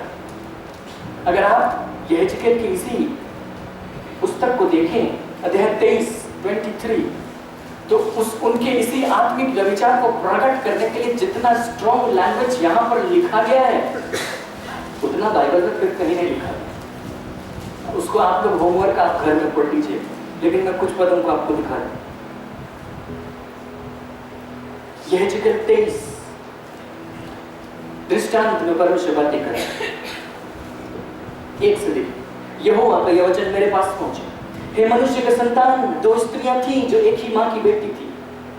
कौन सी दो स्त्री? एक इजराइल, एक यहूदा, क्योंकि इजराइल दो भागों में बट गए। वे अपने बचपन ही में वेश्या का काम मिस्र में करने लगी। उनकी छातियां कुंवारपन में पहले वही मींजी गई और उनका मर्दन भी हुआ। अब आप बोलिए पवित्र शास्त्र है या पोर्नोग्राफिक लिटरेचर है? पर पवित्र शास्त्र है। कितनी लज्जा आती है इन बातों को बोलते हुए, और मैं सारी लज्जा त्याग कर बोल रहा हूं। मैं सोचता हूं कि यहेजकेल को उस दिन कैसा महसूस हुआ होगा जब इन बातों को उसने लोगों की भीड़ में जाकर कहा होगा। आगे और भी स्ट्रॉन्ग लैंग्वेज है, मैं आपके लिए रिकमेंड करता हूं कि आप पढ़ें। मैं बस इतना आपको बताना चाहता हूं कि परमेश्वर ने इस भाषा का इस्तेमाल किया, इस भाषा का इस्तेमाल किया लोगों के पापों को प्रकट करने के लिए, और इसी भाषा का इस्तेमाल किया हमारे और अपने बीच के संबंध की घनिष्ठता को बताने के लिए। और उसने बाद में वापस आइए यहेजकेल के 16, उसने जो योजना बनाई उसने इस प्रकार से कहा। यहेजकेल 16 में हम लोग देख रहे थे कि इजराइल को व्यभिचारिणी कहा गया, जो पराये पुरुषों को अपने पति के बदले ग्रहण करती। मेरे बदले ग्रहण करती, लेकिन हमेशा ऐसा नहीं होगा। मैं तुझ पर दंड भेजूंगा, विपत्ति भेजूंगा और ऐसा करूंगा कि तेरी हालत ऐसी हो जाए कि मेरे सिवा तेरा कोई ना हो, तो लौट करके मेरे पास आना होगा। और जब ऐसा होगा उस समय की स्थिति उसने क्या कही, यहेजकेल 16 और उसके पद 59 से देखिए 59। प्रभु यहोवा यह कहता है, मैं तेरे साथ ऐसा ही बर्ताव करूंगा जैसा तूने किया है, क्योंकि तूने तो वाचा तोड़कर शपथ तुच्छ जानी। वाचा तोड़कर अर्थात तू मेरी पत्नी तो किसी और की होने लगी, तो भी मैं तेरे बचपन के दिनों की अपनी वाचा स्मरण करूंगा और तेरे साथ सदा की वाचा बांधूंगा। जब तू अपनी बहनों को अर्थात अपनी बड़ी और छोटी बहनों को ग्रहण करे, तब तू अपना चाल चलन स्मरण करके लज्जित होगी और मैं उन्हें तेरी पुत्रियां ठहरा दूंगा, परंतु यह तेरी वाचा के अनुसार न करूंगा। मैं तेरे साथ अपनी वाचा स्थिर करूंगा और तब तू जान लेगी कि मैं यहोवा हूं। मैं तेरे साथ अपने संबंध को वापस बहाल करूंगा, रिस्टोर करूंगा, पुनर्स्थापित करूंगा और तब तू जान लेगी। अभी तो किसी और को जानती, अभी तो अशूर को जानती, अभी तो बेबीलोन को जानती, अभी तो मिस्रियों के देवताओं को जानती, लेकिन तब तू जान लेगी कि मैं यहोवा। तब तुम्हारे और मेरे बीच का संबंध वापस हो जाएगा। परमेश्वर ने भविष्यवाणी की थी उस समय, और ये दर्द सिर्फ यहेजकेल ने महसूस नहीं किया भविष्यवाणी करते। परमेश्वर ने एक और व्यक्ति को चुना, उसका नाम था होशे। होशे को जब उसने चुना, उसने उसको बुलाया, होशे की पुस्तक में आप निकालिए। और जब पहले बार परमेश्वर ने होशे से बातें की तो उसने कहा कि जा करके एक वेश्या से शादी कर ले। सोचिए, आप प्रार्थना करते होंगे परमेश्वर मुझसे बातें करें, पहली ही बातचीत में परमेश्वर अगर आपसे कह दे कि जाकर एक वेश्या से शादी कर ले, तो आप कहेंगे क्या अच्छा होता कि मुझसे बोला ही नहीं गया। या फिर आप सोचेंगे कि नहीं परमेश्वर ऐसा नहीं बोल सकता, लेकिन उसने उसको यही कहा। पद 2 देखिए, होशे 1:2। यहोवा ने होशे के द्वारा पहले बातें की, तब उसने होशे से यह कहा, जाकर एक वेश्या को अपनी पत्नी बना ले। जो भविष्यवक्ता होते तो उनकी जिंदगी बड़ी कठिन होती, बड़ा कठिन काम करना होता। वेश्या से शादी कर, ठीक है वेश्या से शादी कर लेंगे, क्या दिक्कत, मान लेते हैं। बस शादी के बाद में विश्वास योग्य रहना, पहले जो भी किया छोड़ देंगे, नहीं कुछ बोलेंगे, शादी के बाद तुम विश्वास योग्य रहोगी, इसी शर्त पर शादी करेंगे। होशे ने ऐसा नहीं कहा, और न तो ऐसा होने वाला था। होशे ने परमेश्वर की आज्ञा के अनुसार जाकर गोमेर से शादी कर ली, वेश्या थी। अब जो गोमेर जो वेश्या थी वो वेश्या ही बनी रही। जब होशे का उसके साथ विवाह हो गया तो होशे अपनी पत्नी के पास में गया और पद 3 कहता है, अतः उसने जाकर दिबलाम की बेटी गोमेर को अपनी पत्नी कर लिया और वह उससे गर्भवती हुई और उसके एक पुत्र उत्पन्न हुआ। स्पष्ट कर दिया गया कि यह होशे का बच्चा है। होशे अपनी पत्नी के पास में गया और वह होशे से गर्भवती हुई और उसने एक बेटे को जन्म दिया। English में लिखा है, so he went and took Gomer, the daughter of Diblaim, and she conceived and bore him a son. English language में देखिए, bore him a son. Okay? उससे गर्भवती हुई, उसके पुत्र उत्पन्न, bore him a son. उसका पहला बच्चा उत्पन्न हुआ खुद होशे का बच्चा। कुछ समय के बाद दूसरा बच्चा उत्पन्न हुआ। लैंग्वेज देखिएगा, पद 6 लिखा है, वह स्त्री फिर गर्भवती हुई और उसके एक बेटी उत्पन्न हुई। ठीक है, वह स्त्री फिर गर्भवती हुई, उसके एक बेटी उत्पन्न हुई। इंग्लिश में लिखा है, and she conceived again and bore a daughter. पिछली बार लिखा था bore him a son. उसको एक बेटा दिया, मतलब ये उसी का बेटा था। अब एक बेटी उत्पन्न हुई और नहीं लिखा कि bore him a daughter। यहां पे भी नहीं लिखा है कि उससे उसकी एक बेटी उत्पन्न। और सिर्फ इतना ही नहीं, आगे देखिए, तब यहोवा ने होशे से कहा, उसका नाम लोरुहामा रख। नाम भी रख लोरुहामा। लोरुहामा का क्या अर्थ है? वहां स्टार होगा आपकी बाइबल में, नीचे देखिए लोरुहामा के लिए क्या अर्थ है। पद 6, अर्थात जिस पर दया नहीं हुई है। Children of a profit were also prophetic. कौन अपने बच्चों का नाम ऐसा रखता है कि उनका नाम रखे जिस पर दया नहीं हुई है? आप रखेंगे? आप रखेंगे जिस पर रहम नहीं हुआ, बेरहम नहीं रखेंगे। इजराइल में तो और भी मीनिंगफुल नाम रखने का प्रचलन था। जिस पर दया नहीं हुई है, लोरुहामा, क्यों ऐसा नाम रख रहे हैं? और क्यों होशे ऐसा नाम रख सकता है? क्योंकि वो उसकी अपनी बेटी नहीं है, वो उसकी वेश्यावृत्ति का परिणाम है। वो किसी और की बेटी है। होशे को उस पर दया नहीं आ रही, होशे को गुस्सा आ रहा है गोमेर पर, लेकिन फिर भी परमेश्वर ने कहा तुम ऐसा करो। पर 8 लिखिए, जब उस स्त्री ने लोरुहामा का दूध छुड़ाया तब वह गर्भवती हुई और उसके एक पुत्र उत्पन्न हुआ। फिर से वही language. Now when she had weaned Loruhamah, she conceived and bore a son. Bore him a son, नहीं लिखा bore a son. उसने अपनी बेटी का दूध चुराया, उसकी बेटी दूध पीना बंद की और फिर से व्यभिचार में चली गई और उसका एक बेटा उत्पन्न हुआ और उसका नाम हुआ, पद 9 देखिए, तब यहोवा ने कहा इसका नाम लोअम्मी रख। लोअम्मी का क्या अर्थ है? नीचे देखिए, मेरी प्रजा नहीं। होशे कह सकते मेरा बेटा नहीं। परमेश्वर भी कह रहा है कि इसका नाम रखो मेरी प्रजा नहीं।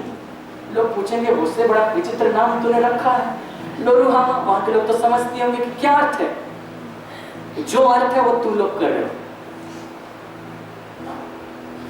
इजराइल तुम लोग यही कर रहे हो, तुम परमेश्वर की पत्नी हो, इजराइल परमेश्वर की पत्नी है, लेकिन तुम लोग क्या कर रहे हो? परमेश्वर के साथ संबंध रखने के बजाय दूसरे देवताओं के पीछे जा रहे हो। तुम जो विचार कर रहे हो, तुम ही लोग ऐसे हो, तुम ही लोग इस बेटी के जैसे हो, तुम ही लोग इस बेटे के जैसे हो, तुम ही लोग पर दया नहीं हुई है, तुम ही लोगों पर कहा जा रहा है कि ये मेरी प्रजा नहीं, मेरे बच्चे तो प्रॉफिटिक है, परमेश्वर ने कहा तो मैंने कर दिया।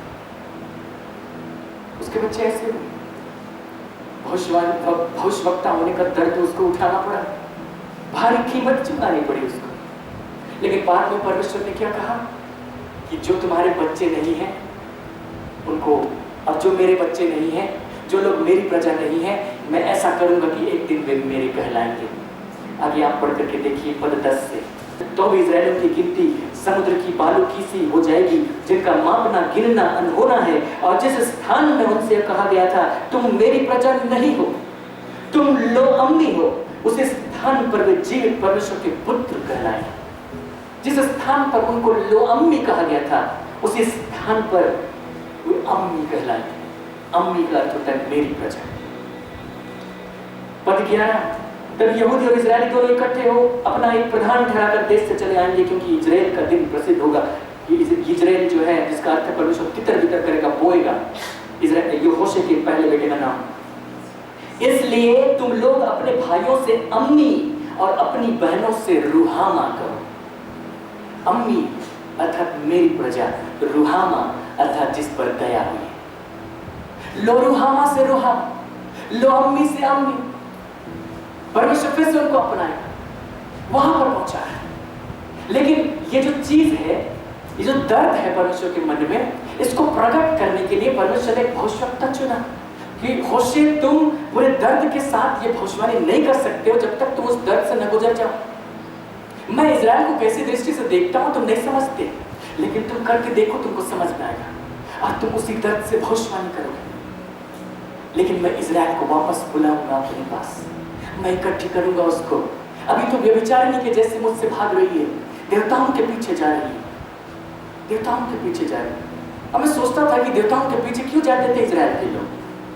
मुझे तो कभी देवताओं के पीछे जाने की कोई लालसा ही नहीं, मुझे कोई आकर्षण नहीं हुआ। फिर इनके मन में ऐसा क्या आकर्षण था? तो मैंने इस बात को पढ़ा, इस बात को जाना कि जो दूसरे देवताओं की उपासना पद्धति होती थी वो बड़ी आकर्षक होती थी। वहां की जो पूजन पद्धति होती थी बड़ी आकर्षक होती थी, इतनी आकर्षक कि शायद आप भी आकर्षित हो जाते। जो उनकी देवताओं की पूजा पद्धति होती थी उसके तहत मंदिर में देवदासियां हुआ करती थी। देवदासियों का अर्थ था कि उन्होंने अपने आप को उसके लिए अर्पित किया है। और जितने उनकी कुंवारी स्त्रियां होती थी, बेटियां होती थी, वे चाहती थी कि वे देवदासी बने जिंदगी में कम से कम एक बार, मंदिर में देवदासी बने। अगर वो देवदासी बनने के लिए गए हैं तो उनकी पूजन पद्धति की रीति ही यही है कि जब वे उस देवता की उपासना करने के लिए गए हैं, कोई पुरुष वहां गया है, तो उस मंदिर में जो देवदासी है उसके साथ फ्री में विचार करें। तो सारे पुरुष जाते थे, फ्री में मिल रहा, क्यों ना जाए। और स्त्रियां भी जाती थी कि हम लोगों को भी मौका तो मिल ही रहा। तो ये इतना आकर्षक था कि परमेश्वर यहोवा को छोड़ के जो दिखता नहीं है, जो दिखता है और जो आकर्षक है, वहीं चले जाते थे, वहीं चले जाते। चाहे वे बाल देवता की उपासना करें, चाहे मोलेक की उपासना करें, चाहे किसी की उपासना करें, उनकी ऐसी ही रीति थी। इसीलिए वे पड़ जाते थे, शारीरिक व्यभिचार में भी पड़ते थे, आत्मिक व्यभिचार में भी पड़ते थे, उनकी देवताओं की तरफ खींच जाते थे। लेकिन परमेश्वर ये कह रहा था कि मेरी प्रजा के लोग मुझसे छोड़कर मुझसे दूर जा रहे हैं, मैं उनको वापस लाऊंगा, मैं कुछ करूंगा और उनको वापस लाऊंगा।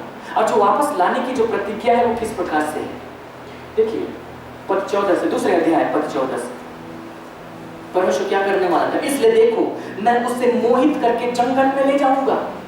इजराइल तो मेरी पत्नी ही है, इजराइल तो मेरी पत्नी ही है, अभी दूसरे पुरुष पर मोहित है, लेकिन मैं उसे मोहित करके जंगल में ले जाऊंगा। अगर आप इब्रानी भाषा समझते या उस समय के लिटरेचर को समझते तो जान जाते कि रोमांस हो रहा है। मैं उसे मोहित करके जंगल में ले जाऊंगा, वहां उससे शांति की बातें करूंगा। डाली वही मैं उसको दाख की बारियां दूंगा और अकोर की तराई को आशा का द्वार कर दूंगा, और वहां वो मुझसे ऐसी बातें कहेगी जैसे अपनी जवानी के दिनों में, अर्थात मिस्र देश से चले आने के समय कहती थी। पहला पहला प्यार था हमारा, मैं भी उससे प्यार से बातें करता था, वो भी मुझसे प्यार से बातें करती। मैं उन दिनों को मिस करता हूं, परमेश्वर ने कहा, लेकिन मैं फिर से उसी चीज को रिपीट करवाऊंगा। ऐसा तो कुछ करूंगा कि वो लौट आए, अब फिर से मुझसे प्यार से बातें करें। मैं जंगल में लेकर जाऊंगा, शांति की बातें करूंगा। मेरी पत्नी ही है, तो गर्लफ्रेंड थोड़ी। यहोवा की वाणी उस समय तो मुझे ईशी कहेगी, ईशी कहेगी। अब हिंदी में ईशी के लिए क्या रूपांतरण होगा उनको समझ में नहीं आया, क्योंकि बहुत ही प्यारा शब्द है, तो उन्होंने ईशी ही लिख दिया और नीचे उसका अर्थ दिया कि मेरे पति, मतलब मेरे पति जो कहना है, तो ईशी जब कह रहे हैं तो बड़े प्यार से, उसके हार्मोन सारे रिलीज हो रहे हैं, डोपामाइन, और वो कह रही ईशी। अब समझे कि नहीं समझे पता। उस समय तो मुझे ईशी कहेगी, फिर बाली ना कहेगी। बाली मतलब मेरे स्वामी, मतलब वो तो दूर का रिश्ता है, स्वामी। लेकिन पति ईशी कहेगी, पति कहने से भी दूर का रिश्ता लगता है। अब कोई पत्नी अपने पति को जितना नजदीक का रिश्ता होकर कुछ उपनाम से पुकारे, हो सकता है पति को भी लगे अरे पति हमने स्पेशल नाम देती है। पति ने अपनी पत्नी के लिए बस स्पेशल नाम पुकारे, तो समझिए इसी प्रकार का परमेश्वर रोमांटिक हो रहा है। और वो कह रहे इजराइल मेरे साथ ऐसे करेगी, वो मुझे ईशी कहेगी, क्योंकि भविष्य में मैं उसे बाल देवताओं के नाम न लेने दूंगा, फिर वो किसी पराये पुरुष के विषय में न बोलेगी, और न उनके नाम फिर स्मरण में होंगे। उस समय मैं उनके लिए वन पशुओं और आकाश के पक्षियों और भूमि पर के रेंगने वाले जंतुओं से वाचा बांधूंगा, और धनुष और तलवार को तोड़कर युद्ध को उनके देश से दूर कर दूंगा, और ऐसा करूंगा कि वे लोग निडर सोया करेंगे। मैं उनको बहुत ही आशीष दूंगा, वे जब मेरे हो जाएंगे मैं उनको बहुत ही आशीष दूंगा, और मैं सदा के लिए तुझे अपनी स्त्री करने की प्रतिज्ञा करूंगा, और यह प्रतिज्ञा धर्म और न्याय और करुणा और दया के साथ करूंगा, यह सच्चाई के साथ की जाएगी, और तू यहोवा को जान लेगी। हालेलुया। बातें खत्म नहीं होती कि तू मुझे ईशी कहेगी, बातें होती कि तू यहोवा को जान लेगी। फिर इब्रानी शब्द आता है यादा। अब कॉन्टेक्स्ट याद रखिए, यादा मतलब हमेशा सेक्सुअल रिलेशन नहीं होता, लेकिन कॉन्टेक्स्ट ध्यान दीजिएगा, संदर्भ रोमांटिक हो रहा है परमेश्वर, मतलब एक ऐसे गहरे अंतरंग संबंध के विषय में बातें कर रहा है जिसको इजराइल चूक रहा है दूसरे देवताओं के पीछे जाने के कारण। परमेश्वर ने कहा इजराइल वापस आएगा, वापस आएगा। अगर आप होशे की पुस्तक को देखें, परमेश्वर की पुकार यही है, मेरा ज्ञान उनको नहीं, मेरे बारे में वे जानते नहीं, काश कि वे जाने। तीसरे अध्याय को देखिए, सॉरी 4 अध्याय को देखिए और उसके पद 1। परमेश्वर की शिकायत क्या थी? हे इजरायलियों, यहोवा का वचन सुनो, इस देश के निवासियों के साथ यहोवा का मुकदमा है। इस देश में न तो कुछ सच्चाई, न कुछ करुणा और न कुछ परमेश्वर का ज्ञान ही है। ना तो कुछ परमेश्वर का ज्ञान ही है, ना तो परमेश्वर का दात ही है। दात से ज्यादा शब्द आया था। परमेश्वर का ज्ञान नहीं है। पर मेरे ज्ञान के न होने से, मेरे दात के न होने से मेरी प्रजा नष्ट हो गई। तूने मेरे ज्ञान को तुच्छ जाना है, इसलिए मैंने तुझे अपना याजक रहने के अयोग्य ठहराया। My people are destroyed for the lack of knowledge. मेरे दात के इनकार करने के कारण मेरी प्रजा नष्ट हो गई, मेरे ज्ञान के इनकार करने के कारण। लेकिन मैं एक दिन ऐसा करूंगा कि वो इजराइल मुझे जान लेगी। अध्याय 6 को देखिए, वहां पर पद 3 देखिए। आओ हम ज्ञान ढूंढे, आओ हम दात ढूंढे, वरन यहोवा का ज्ञान प्राप्त करने का यत्न भी करें। ज्ञान ढूंढे, यहोवा को जानने की कोशिश करें। इंग्लिश को देखिए, लेट अस नो शब्द याद आ। होशे की पुस्तक की पुकार ही यही है, यहोवा को जानो। तुम किसी और को जान रहे हो, यहोवा को जानो। Let us know, let us pursue the knowledge of the Lord. और पद 6 कहता है, क्योंकि मैं बलिदान से नहीं स्थिर प्रेम ही से प्रसन्न होता हूं, और होम बलियों से अधिक यह चाहता हूं कि लोग परमेश्वर का ज्ञान रखें। For I desire mercy and not sacrifice, and the knowledge of God more than the burnt offerings. वे परमेश्वर का ज्ञान रखे, ये मैं चाहता हूं। और यही तो वे नहीं रख रहे, वे किसी और को जान रहे, वे बाल देवता को जान रहे, किसी और को जान रहे। मैं उनको लौटा ले आऊंगा। इजराइल से परमेश्वर की यही शिकायत थी, लेकिन परमेश्वर ने यही चाहा था कि लोग उसको जाने, लोग उसको जाने। मैं एक भविष्यवाणी को आपको दिखाना चाहता हूं जो यिर्मयाह ने इसी प्रकार से की थी। यिर्मयाह उसके 24 और उसके 7। यिर्मयाह 24 के 7 परमेश्वर ने कहा था उनको लौटा ले आने की प्रतिज्ञा के साथ, मैं उनका मन ऐसा कर दूंगा कि वे मुझे जानेंगे कि मैं यहोवा। परमेश्वर की इच्छा ही यही थी कि लोग उसको जाने। जानने का सिर्फ इतना नहीं कि परमेश्वर को जाने, 10 विपत्ति भेजा था, ऐसा किया वैसा किया, नहीं। जानने का बहुत गहरा, एक अंतरंग संबंध है। और परमेश्वर चाहता था कि लोग उसको जाने, इसलिए उसने प्रतिज्ञा की कि मैं उनको ऐसा करूंगा, उनका मन ऐसा करूंगा कि वे मुझे जानेंगे कि मैं यहोवा, और वे मेरी प्रजा ठहरेंगे, और मैं उनका परमेश्वर ठहरूंगा, और वे मेरी ओर सारे मन से फिरेंगे। अगर आप इसी यिर्मयाह के अध्याय 31 और उसके पद 34 को कहेंगे, 33-34, तो वहां उसने नई वाचा के विषय में कहा कि जो वाचा मैं उन दिनों के बाद इजराइल के घराने से बांधूंगा वो यह है कि मैं अपनी व्यवस्था उनके मन में समवाऊंगा और उनके हृदय पर लिखूंगा। मैं उनका परमेश्वर ठहरूंगा, वे मेरी प्रजा ठहरेंगे, यहोवा की वाणी। तब उन्हें फिर एक दूसरे से यह कहना ना पड़ेगा कि यहोवा को जानो, यहोवा का याद करो, क्योंकि यहोवा की वाणी है कि छोटे से लेकर बड़े तक सब के सब मेरा याद रखेंगे, मेरा ज्ञान रखेंगे। एक ही शब्द इब्रानी, मैं उनके लिए ऐसा कर दूंगा, वे मुझे जानेंगे। यही परमेश्वर की इच्छा है। परमेश्वर ने इसी भाषा को पूरे पवित्र शास्त्र में इस्तेमाल किया। उसने पूरे पवित्र शास्त्र का डिजाइन ही ऐसा बनाया कि इस भाषा में बातचीत करें। मनुष्य को परमेश्वर ने जब आरंभ में सृष्टि करके बनाया, नर और नारी करके सब कुछ बनाया, सब कुछ बहुत ही अच्छा था। लेकिन जब वो विकृत हो गया, मनुष्य पाप में पड़ गया, तो एक ही बात है जो मनुष्य को लीड करके ले जाने लगी, उसकी काम इच्छा, उसकी वासना, वही उसको लेकर जाती है नॉर्मली, वही उसको लेकर जाती। कुछ भी करो वही उसको लेकर जाएगी, क्योंकि उसी डायरेक्शन में ले जाना चाहते हैं, उसी डायरेक्शन में सब जाते हैं, शरीर उधर ही खींच कर ले जाना चाहते हैं। तो परमेश्वर ने देखा कि जो चीज बनाया गया था वो विकृत हो गया। उसी भाषा को उसने इस्तेमाल किया ये दिखाने के लिए कि तुम जिसको इतना इंपॉर्टेंस देते हो, उसी भाषा को मैं इस्तेमाल करके बताना चाहता हूं कि मेरे और तुम्हारे बीच का संबंध कितना इंपॉर्टेंट है, कितना जरूरी है। थोड़ी देर में उसकी गहराई पर मैं आऊंगा। कुछ पदों को हम स्किप कर रहे हैं समय के अभाव में, लेकिन परमेश्वर की इच्छा क्या थी? हबक्कूक नबी की पुस्तक और उसके दूसरे अध्याय और उसके पद 14, हबक्कूक 2:14। परमेश्वर ने कहा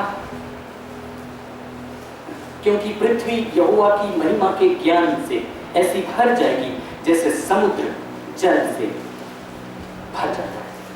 उसने भविष्य की कल्पना की, उसने भविष्यवाणी कर कि एक समय आता है जब पृथ्वी यहोवा की महिमा के ज्ञान से भर जाएगी। वो the earth will be filled with the knowledge of the glory of the Lord. परमेश्वर की महिमा के ज्ञान से भर जाएगी। ये पुराने नियम की भविष्यवाणी थी। अब हम पुराने नियम में नहीं, अब हम नए नियम में। पुराने नियम में तो परमेश्वर इस्राएल से बातें कर रहा था, वो मेरी पत्नी किसी और से विचार करती। अब नए नियम में क्या, हम तो इस्राएल नहीं, क्या हमारे विषय में तो ऐसी ही बातें हो रही या फिर हम जानबूझ के उन बातों पर जा रहे हैं? नहीं, हमारे लिए भी कुछ है और इसीलिए मैं ये बातें कह रहा हूं। अभी हम लोग क्लाइमेक्स पर पहुंचने वाले हैं। अभी आप समझेंगे कि मैं किन बातों को कह रहा हूं। आप चले आइए, नए नियम में जब परमेश्वर और हमारे बीच का संबंध है या यीशु मसीह और हमारे बीच का संबंध है, किस प्रकार कहा गया है। इफिसियों की पत्री और उसके अध्याय 5। आज हम लोग बहुत ज्यादा बाइबल पलट रहे हैं। मुझे इसलिए बाइबल ज्यादा पलटना पड़ रहा है क्योंकि मैं एक ऐसे विषय पर बातें कर रहा हूँ जिसको लेकर आप मिसलीड हो सकते हैं। लेकिन अगर आप इसको समझेंगे तो आप जानेंगे कि सब कुछ कितना खूबसूरत है, सब कुछ कितना सुंदर है जो परमेश्वर ने बनाया है। इफिसियों की पत्री अध्याय 5 और उसके बाद 31 और 32। पति और पत्नी को किस प्रकार एक दूसरे के साथ रहना चाहिए शिक्षा दी गई। पति को कहा गया तुम यीशु मसीह के समान करो, पत्नी को कहा गया जैसे कलीसिया मसीह के लिए अपने आप को समर्पित करती तुम वैसे रहो। और कलीसिया और मसीह के संबंध को बताते बताते बोलते बोलते उसने इस प्रकार से कहा, वहां पर उसने कहा था कि जैसा मसीह कलीसिया के साथ में करता है तुम भी वैसे करो, क्योंकि ऐसा लिखा है इफिसी 5 के 31, इस कारण मनुष्य माता पिता को छोड़कर अपनी पत्नी से मिला रहेगा, वे दोनों एक तन होंगे। हमने इस पद को पढ़ा था उत्पत्ति में, जब आदम और हवा का विवाह हुआ था, जब उनको एक तन किया गया था, उनको कहा गया था कि वे एक तन होंगे।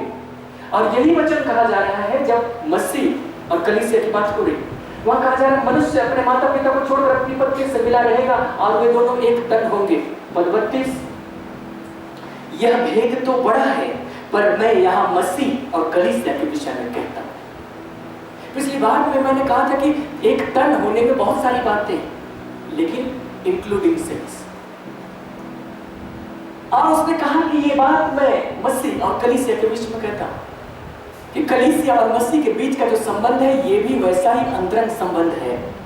और इसीलिए इस बात पर मैं जोर दे रहा हूँ, जब हम यीशु मसीह को जानने की बात करते हैं तो ये एक अंतरंग संबंध है।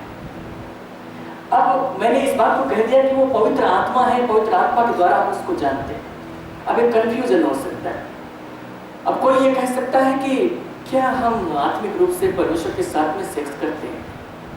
नहीं करते, लेकिन इस संसार में कुछ ऐसा है जो शरीर के रूप में शरीर सबसे पिक पॉइंट अनुभव कर सकता है, सबसे बेहतर जो अनुभव कर सकता है। शरीर बहुत सारी चीजों का अनुभव करता है, सबसे बेहतर जो अनुभव कर सकता है उसकी तुलना की गई परमेश्वर और हमारे संबंध के साथ। देखिए, हम लोगों को आनंद लेने के लिए बहुत सारी इंद्रियां दी गई। हमको जीभ दिया गया आनंद लेने के लिए। जीभ नहीं होता तो हम कुछ भी खा लेते, जैसे सांप कुछ भी निगल जाता है, स्वाद से मतलब नहीं, लेकिन आनंद लेने के लिए जीभ दिया गया कि आप आनंद ले लेकर खाएं। जीभ से भी आप आनंद लेते हैं, आंखों से भी आप आनंद लेते हैं। क्या जरूरी था रंगों को देखना? ब्लैक एंड व्हाइट ही देखते, लेकिन आप रंगों को देखते, रंगों का आनंद लेते, फूलों को देखते, आनंद लेते। आपके कान भी आनंद लेने के लिए बनाए गए, संगीत सुनते, आनंद लेते। हम लोग आनंद लेने के लिए डिजाइन किए गए। जितने भी प्रकार के आनंद शरीर के द्वारा उठाए जा सकते हैं, उसमें यौन संबंध का आनंद सबसे बेहतर होता है, सबसे पीक होता है। तो परमेश्वर ने उसी को पकड़ा ये दिखाने के लिए कि मेरे और तुम्हारे बीच का जो संबंध होगा उससे कम मत समझो, उससे बड़ा ही समझो, उससे बेहतर ही समझो। परमेश्वर के साथ हमारा कोई यौन संबंध नहीं, लेकिन वहां जिस प्रकार की बातें थी उससे बड़ी बातें परमेश्वर बता रहा है। और परमेश्वर चाहता है कि हम उसको जाने, और इसलिए इतना स्ट्रॉन्ग लैंग्वेज यूज कर रहा है। ये सारी चीजें जितने हम कह रहे थे पवित्र शास्त्र में लिखी गई थी, इनका इस्तेमाल किया जा रहा था ताकि परमेश्वर अपने और हमारे बीच की अंतरंगता को प्रकट कर सके। अब मैं थोड़ी सी कंपैरिजन करूंगा। कंपैरिजन करना बहुत जरूरी है कि क्यों परमेश्वर इस बात को हमारे साथ, अपने संबंध के साथ तुलना कर रहे हैं। थोड़ी देर के लिए आप यौन संबंध के विषय में सोचिए, सेक्स के विषय में सोचिए, इसमें क्या है? बहुत सारी बातें हैं, ठीक है? इसमें क्या है? इसमें एक अंतरंगता है। कोई भी संबंध जो लोगों के बीच में है उतना अंतरंग नहीं है जितना कि यौन संबंध है। भाई बहन का संबंध है, बहुत अंतरंग संबंध है, दोनों एक दूसरे को बातें बता सकते हैं। मित्र का संबंध है, वो भी बहुत नजदीकी संबंध है, लेकिन वो भी उतना नहीं। माता पिता और बच्चों का संबंध है, वो भी एक घनिष्ठ संबंध है, लेकिन वो भी उतना गहरा नहीं। लेकिन ये जो पति और पत्नी के बीच में जो यौन संबंध है, ये सबसे गहरा संबंध है, क्योंकि इससे गहरा कोई संबंध नहीं, इससे ज्यादा कोई इंटीमेट रिलेशन नहीं। ये इसके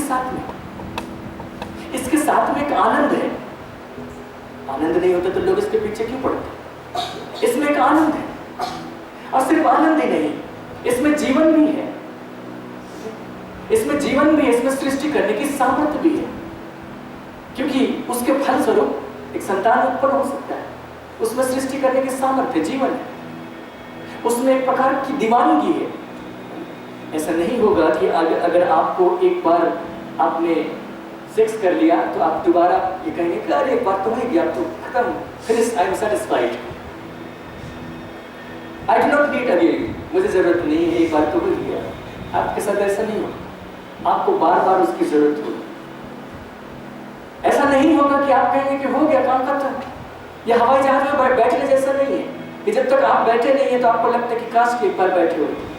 हम भी एक बार हवाई यात्रा किए होते, फिर एक बार जब आप यात्रा करके चले आएंगे तो आप कहेंगे दोबारा चढ़े चाहे ना चढ़े, हो गया, एक बार तो बैठ के काम हो। लेकिन इसके साथ में ऐसा नहीं है कि एक बार हो गया फिनिश, एक बार हो गया तो फिर चलिए।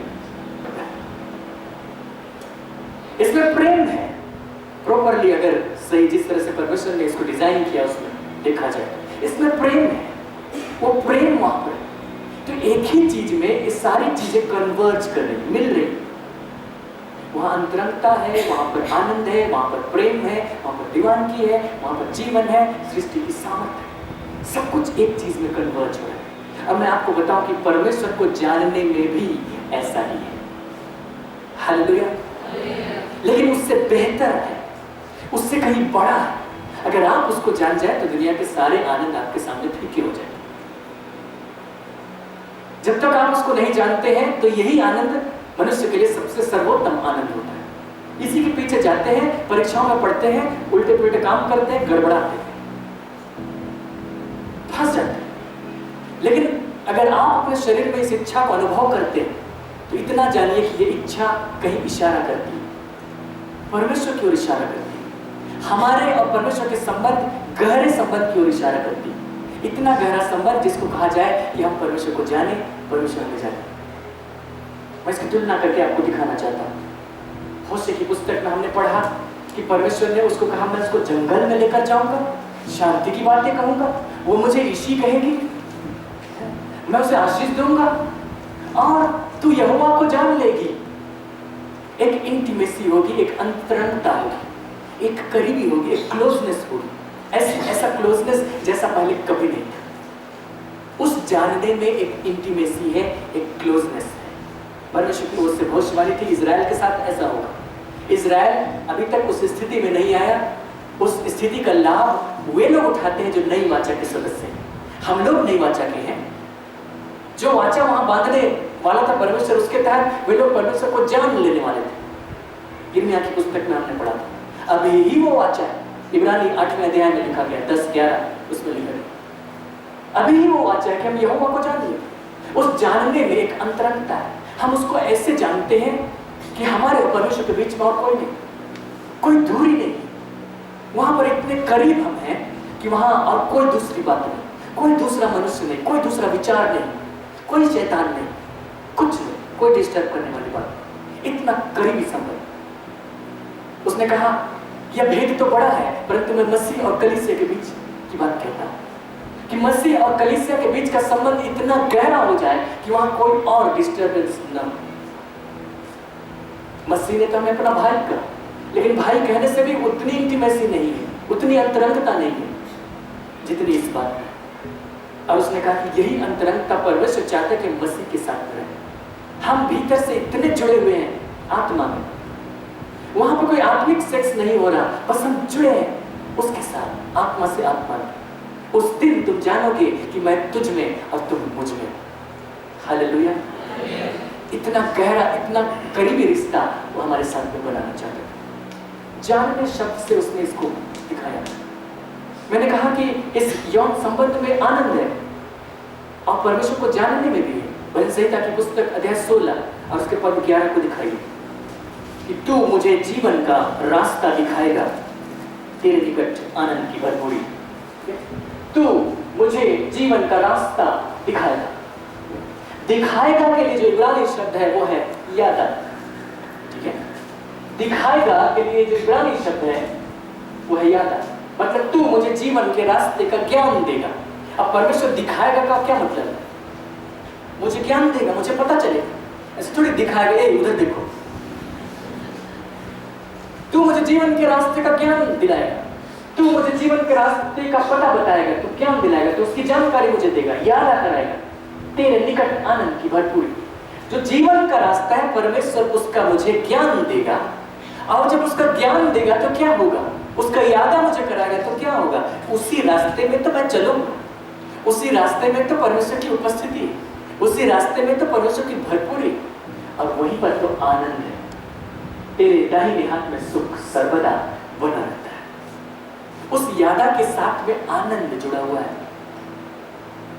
सिर्फ शारीरिक संबंध के साथ में आनंद नहीं जुड़ा हुआ है, वहां पर तो एक आनंद है जो आपको आकर्षित करता है और आपको खींचता है कि आप उस दिशा में चलें। लेकिन मैं आपको बताऊं, एक ऐसा आनंद है जो उस आनंद से कहीं बड़ा है। परमेश्वर उस आनंद से परिचित कराना चाहता है, एक ऐसा आनंद जिसके विषय में हम लोगों को ज्ञान नहीं रहता। परमेश्वर चाहता है कि हम उसको जाने। C.S. लुइस एक उदाहरण देते हैं। उदाहरण इस तरह से देते हैं कि जब एक बच्चा छोटा रहता है, उसकी बहुत सारी इंद्रियां विकसित नहीं होती, वो कई प्रकार के आनंद लेने जानते हैं, लेकिन अभी क्योंकि वो बड़े नहीं हुए, वे यौन संबंध के आनंद को नहीं जानते, खाने पीने के आनंद को जानते, लाट टपकती है उनकी, खाने के पीछे जिद रहती। तो एक बच्चा था, उसकी कहानी के मुताबिक एक बच्चा था जिसको चॉकलेट बहुत पसंद है। मतलब दुनिया में सर्वोत्तम आनंद अगर मिलता है तो चॉकलेट खाने से मिलता है। तो उसने सुना कि कुछ लोग बातें कर रहे हैं कि सेक्स से ज्यादा आनंद किसी में नहीं। तो उसने पूछा कि सेक्स करते समय वो लोग चॉकलेट खाते हैं क्या? नहीं खाते।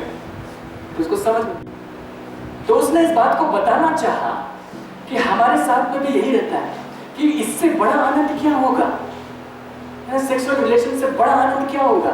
लेकिन परमेश्वर बताना चाहता है उससे भी बड़ा कुछ है। शायद तुम इतने मैच्योर नहीं हुए, शायद तुम्हारी आत्मिक इंद्रिय इतनी डेवलप नहीं हुई कि तुम उस आनंद को चख सको, लेकिन बता दिया जाए कि उससे बेहतर भी कोई आनंद है।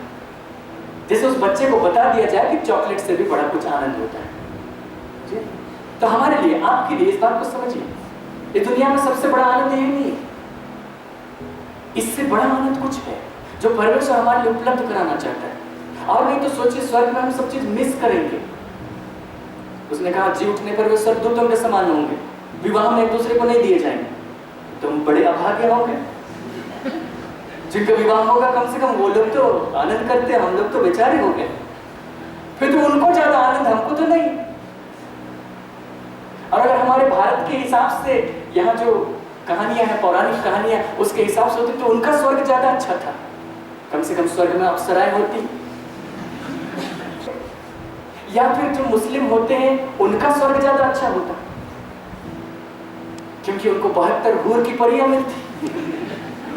तो स्वर्ग उसी प्रकार का होना चाहिए था, क्योंकि सर्वोत्तम आनंद उसी में। लेकिन नहीं, मैं आपको बताना चाहता हूं उससे बेहतर आनंद कहीं है, और मैं आपको बताऊं इसी धरती पर उसका अनुभव कर सकते हैं। परमेश्वर की उपस्थिति में, जब परमेश्वर जीवन का रास्ता दिखाता है, वो जीवन का मार्ग दिखाता है, वो उसका ज्ञान देता है, आप उसमें होते हैं, वहीं परमेश्वर की उपस्थिति होती है, और आप उस आनंद से सराबोर होते हैं जिसकी तुलना कहीं और नहीं हो सकती। इस शरीर में जो आनंद सबसे बेस्ट हो सकता है, सिर्फ उसके आधार पर बताया जा सकता है कि वहां पे भी कुछ बेस्ट है। इसलिए उस शरीर की चीजों के पीछे भागते मत रहिए, उन बातों के पीछे भागिए जिसके विषय परमेश्वर कह रहा है। आप अपने शरीर में ऐसा कुछ फील करें तो स्मरण कीजिए कि उससे बेहतर कुछ है। हालेलुया। मैंने कहा कि उस यौन संबंध में जीवन है, सृष्टि की सामर्थ्य। मैं आपको बता दूं, परमेश्वर को जानने में भी ऐसा ही है। मैं आपको दिखाना चाहता हूँ यशायाह की पुस्तक और उसके अध्याय 40 हम लोग समाप्त करने वाले हैं।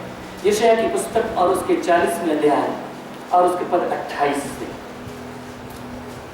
यह लिखा है, क्या तुम नहीं जानते? फिर शब्द है यादा, क्या तुम नहीं जानते? क्या तुमने नहीं सुना? यहोवा जो सनातन परमेश्वर है, पृथ्वी भर का सृजनहार है, वह न थकता और न श्रमिक होता है, उसकी बुद्धि अगम है। वह थके हुए को बल देता और शक्तिहीन को बहुत सामर्थ देता है। तरुण तो थकते और श्रमित हो जाते हैं और जवान ठोकर खाकर गिरते हैं, परंतु जो यहोवा की बाट जोतते हुए नया बल प्राप्त करते जाएंगे, वे उकाबों के समान उड़ेंगे, वे दौड़ेंगे और श्रमित ना होंगे, चलेंगे और थकित ना होंगे। क्या तुम नहीं जानते? क्या तुम्हें यादा नहीं है? अगर तुम्हें यादा होता तो यह पता होता कि परमेश्वर सृष्टि करता है, और अगर वो सृष्टि करता है तो वो सृष्टि करके तुम्हें कुछ दे सकता है। तुम्हारी ताकत चूक जाती है, तुम थक जाते हो, परमेश्वर तुम्हें नया बल सृष्टि करके दे सकता है। तरुण तो थकते और श्रमित हो जाते हैं, जवान ठोकर खाकर गिरते हैं, लेकिन परमेश्वर अपने बाट जोहने वालों को, जो उसको वास्तव में जानेंगे, उनको नया बल देगा। वे उकाबों के समान उड़ेंगे, वे उकाबों के समान ऊंचाई पर उड़ेंगे। परमेश्वर भी इसी प्रकार बातें कर रहे हैं कि परमेश्वर जिस बल को आप चूक गए, आप में पुनः सृष्टि कर सकता है। उसको क्या आप जानते हैं? सवाल। अगर आप उसको जानते हैं तो आपके साथ भी इसी प्रकार से हो सकता है। वे उकाबों की से नहीं उड़ेंगे। अगर आप पद 41वें अध्याय के पद 20 को देखें तो लिखा है, जिससे लोग देखकर जान ले और सोचकर पूरी रीति से समझ ले कि यह यहोवा के हाथ का किया हुआ और इज़राइल के पवित्र का सृजा हुआ है। जिससे लोग देखकर जान ले, जिससे लोग यादा करें कि यह इज़राइल के पवित्र का सृजा हुआ है, उसकी सृष्टि की सामर्थ्य को अनुभव करने का मौका मिले। यीशु मसीह ने कई बार ऐसे आश्चर्य कर्म किए जब उसने कुछ सृजा। उसने अंधे को आंखें दी, ऐसे अंधा जो जन्म का अंधा था, उसकी आंखें बनी ही नहीं थी। चंगाई का मतलब होता है कि पहले था, बिगड़ गया, फिर चंगा किया। जिसकी आंखें नहीं थी उसके बाद बारे का कहा जाए, उसकी तो आंखें बनानी पड़ेंगी। उसने मिट्टी से आंखों को बना दिया, थूक कर सामने आंखों पे लगाया और जाकर कस्तिलों के कोने में धो करा, उसकी आंखों की सृष्टि हो। जब भी नौबत पड़ेगी, हम परमेश्वर की सृष्टि की सामर्थ्य को भी जान पाएंगे, यदि हमारे पास उतनी वरिष्ठता है तो। मैंने कहा कि उस यौन संबंध में एक दीवानगी भी है। ऐसा नहीं होगा कि आप एक बार कर लिए तो दोबारा आपको लालसा नहीं। और जो आत्मिक संबंध है उसमें भी ऐसा ही है। पहला यूहन्ना में देखिए, पहला यूहन्ना और उसके दूसरे अध्याय, पहला यूहन्ना दूसरे अध्याय 3, यदि हम उसकी आज्ञाओं को मानेंगे तो इससे हम जान लेंगे कि हम उसे जान गए।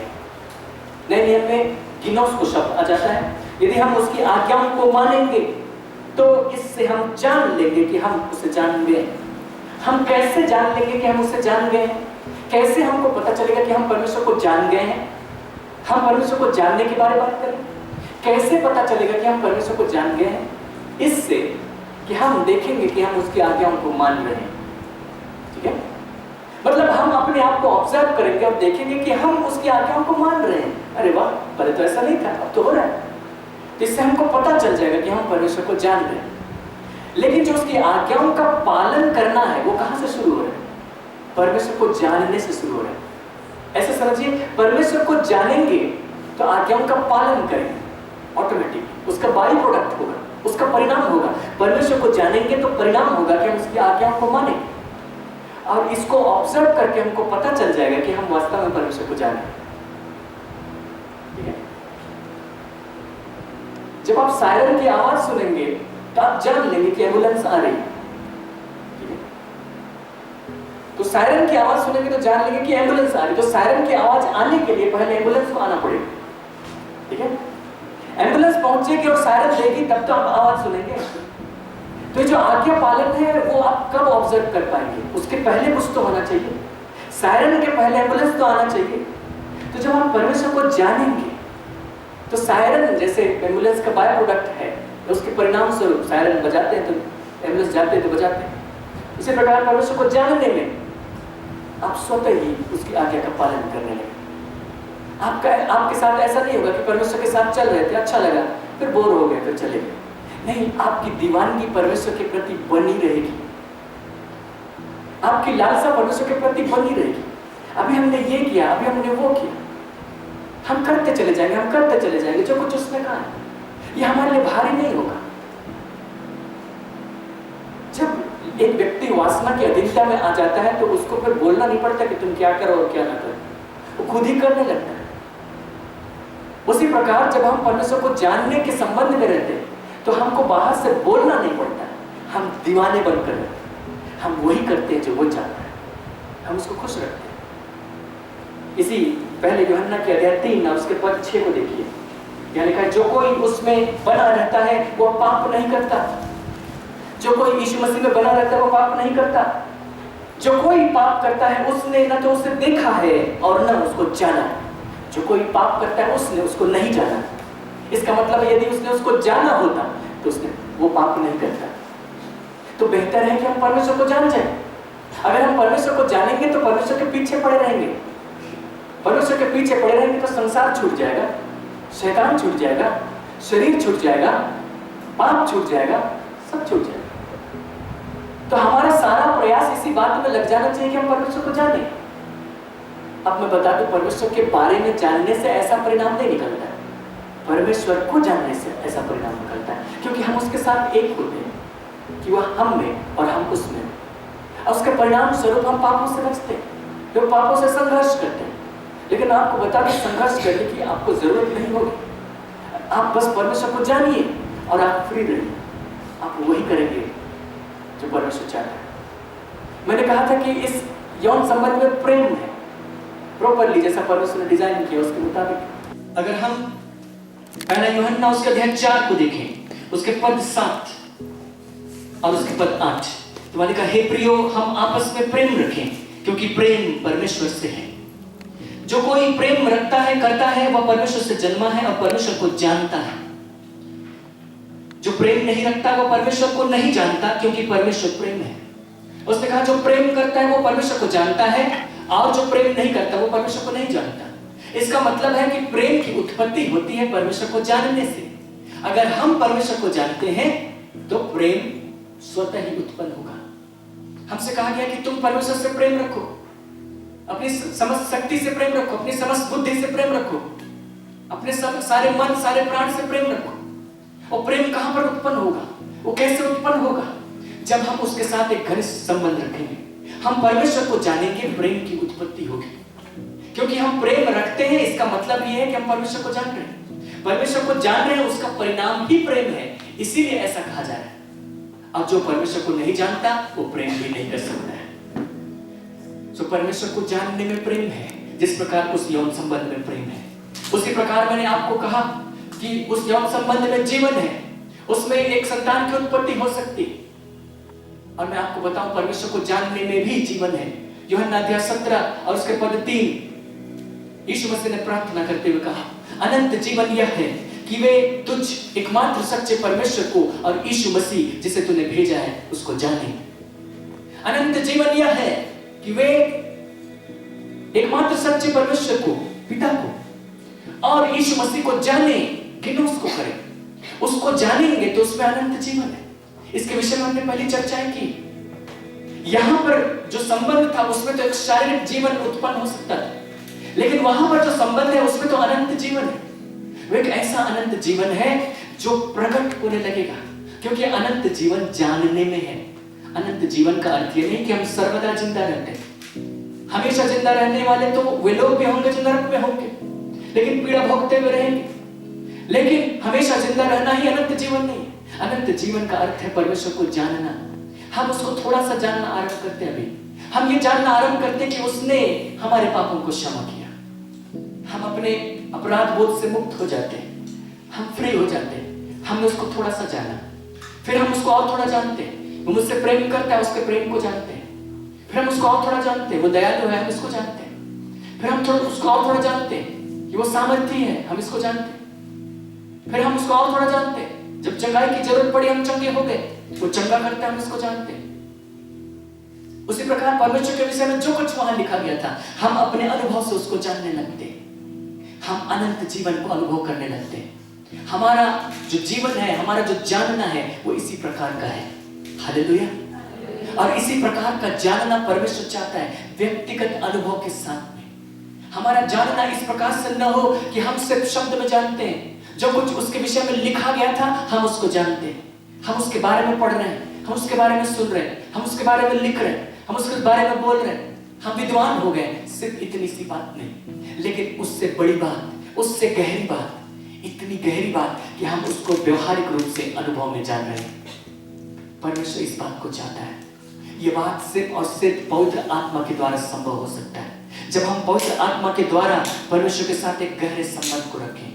आप परमेश्वर के साथ अपने समय को बिताइए, परमेश्वर के साथ में बैठिए, उसके साथ ध्यान में बैठिए, उसके साथ प्रार्थना में बैठिए, उसके साथ वचन पढ़ने में बैठिए, समय व्यतीत कीजिए और प्रभु को कहिए, मैंने तेरे वचन में जाना है, मैंने तेरे वचन में ऐसा पढ़ा है कि तू चाहता है कि मैं तुझे जानूं, तू चाहता है कि मैं तुझे व्यक्तिगत रूप से जानूं, क्योंकि तेरे जानने में आनंद है, तेरे जानने में अंतरंगता है, तेरे जानने में प्रेम है, तेरे जानने में जीवन है, तेरे जानने में सृष्टि की सामर्थ्य है। मैं उन सारी बातों को अनुभव करना चाहता हूँ। फिर देखिए, परमेश्वर अपने आप को आप पर प्रकट करने लगेंगे, आप परमेश्वर को व्यक्तिगत रूप से जानने लगेंगे। परमेश्वर आपके लिए दूर की बात नहीं होगी।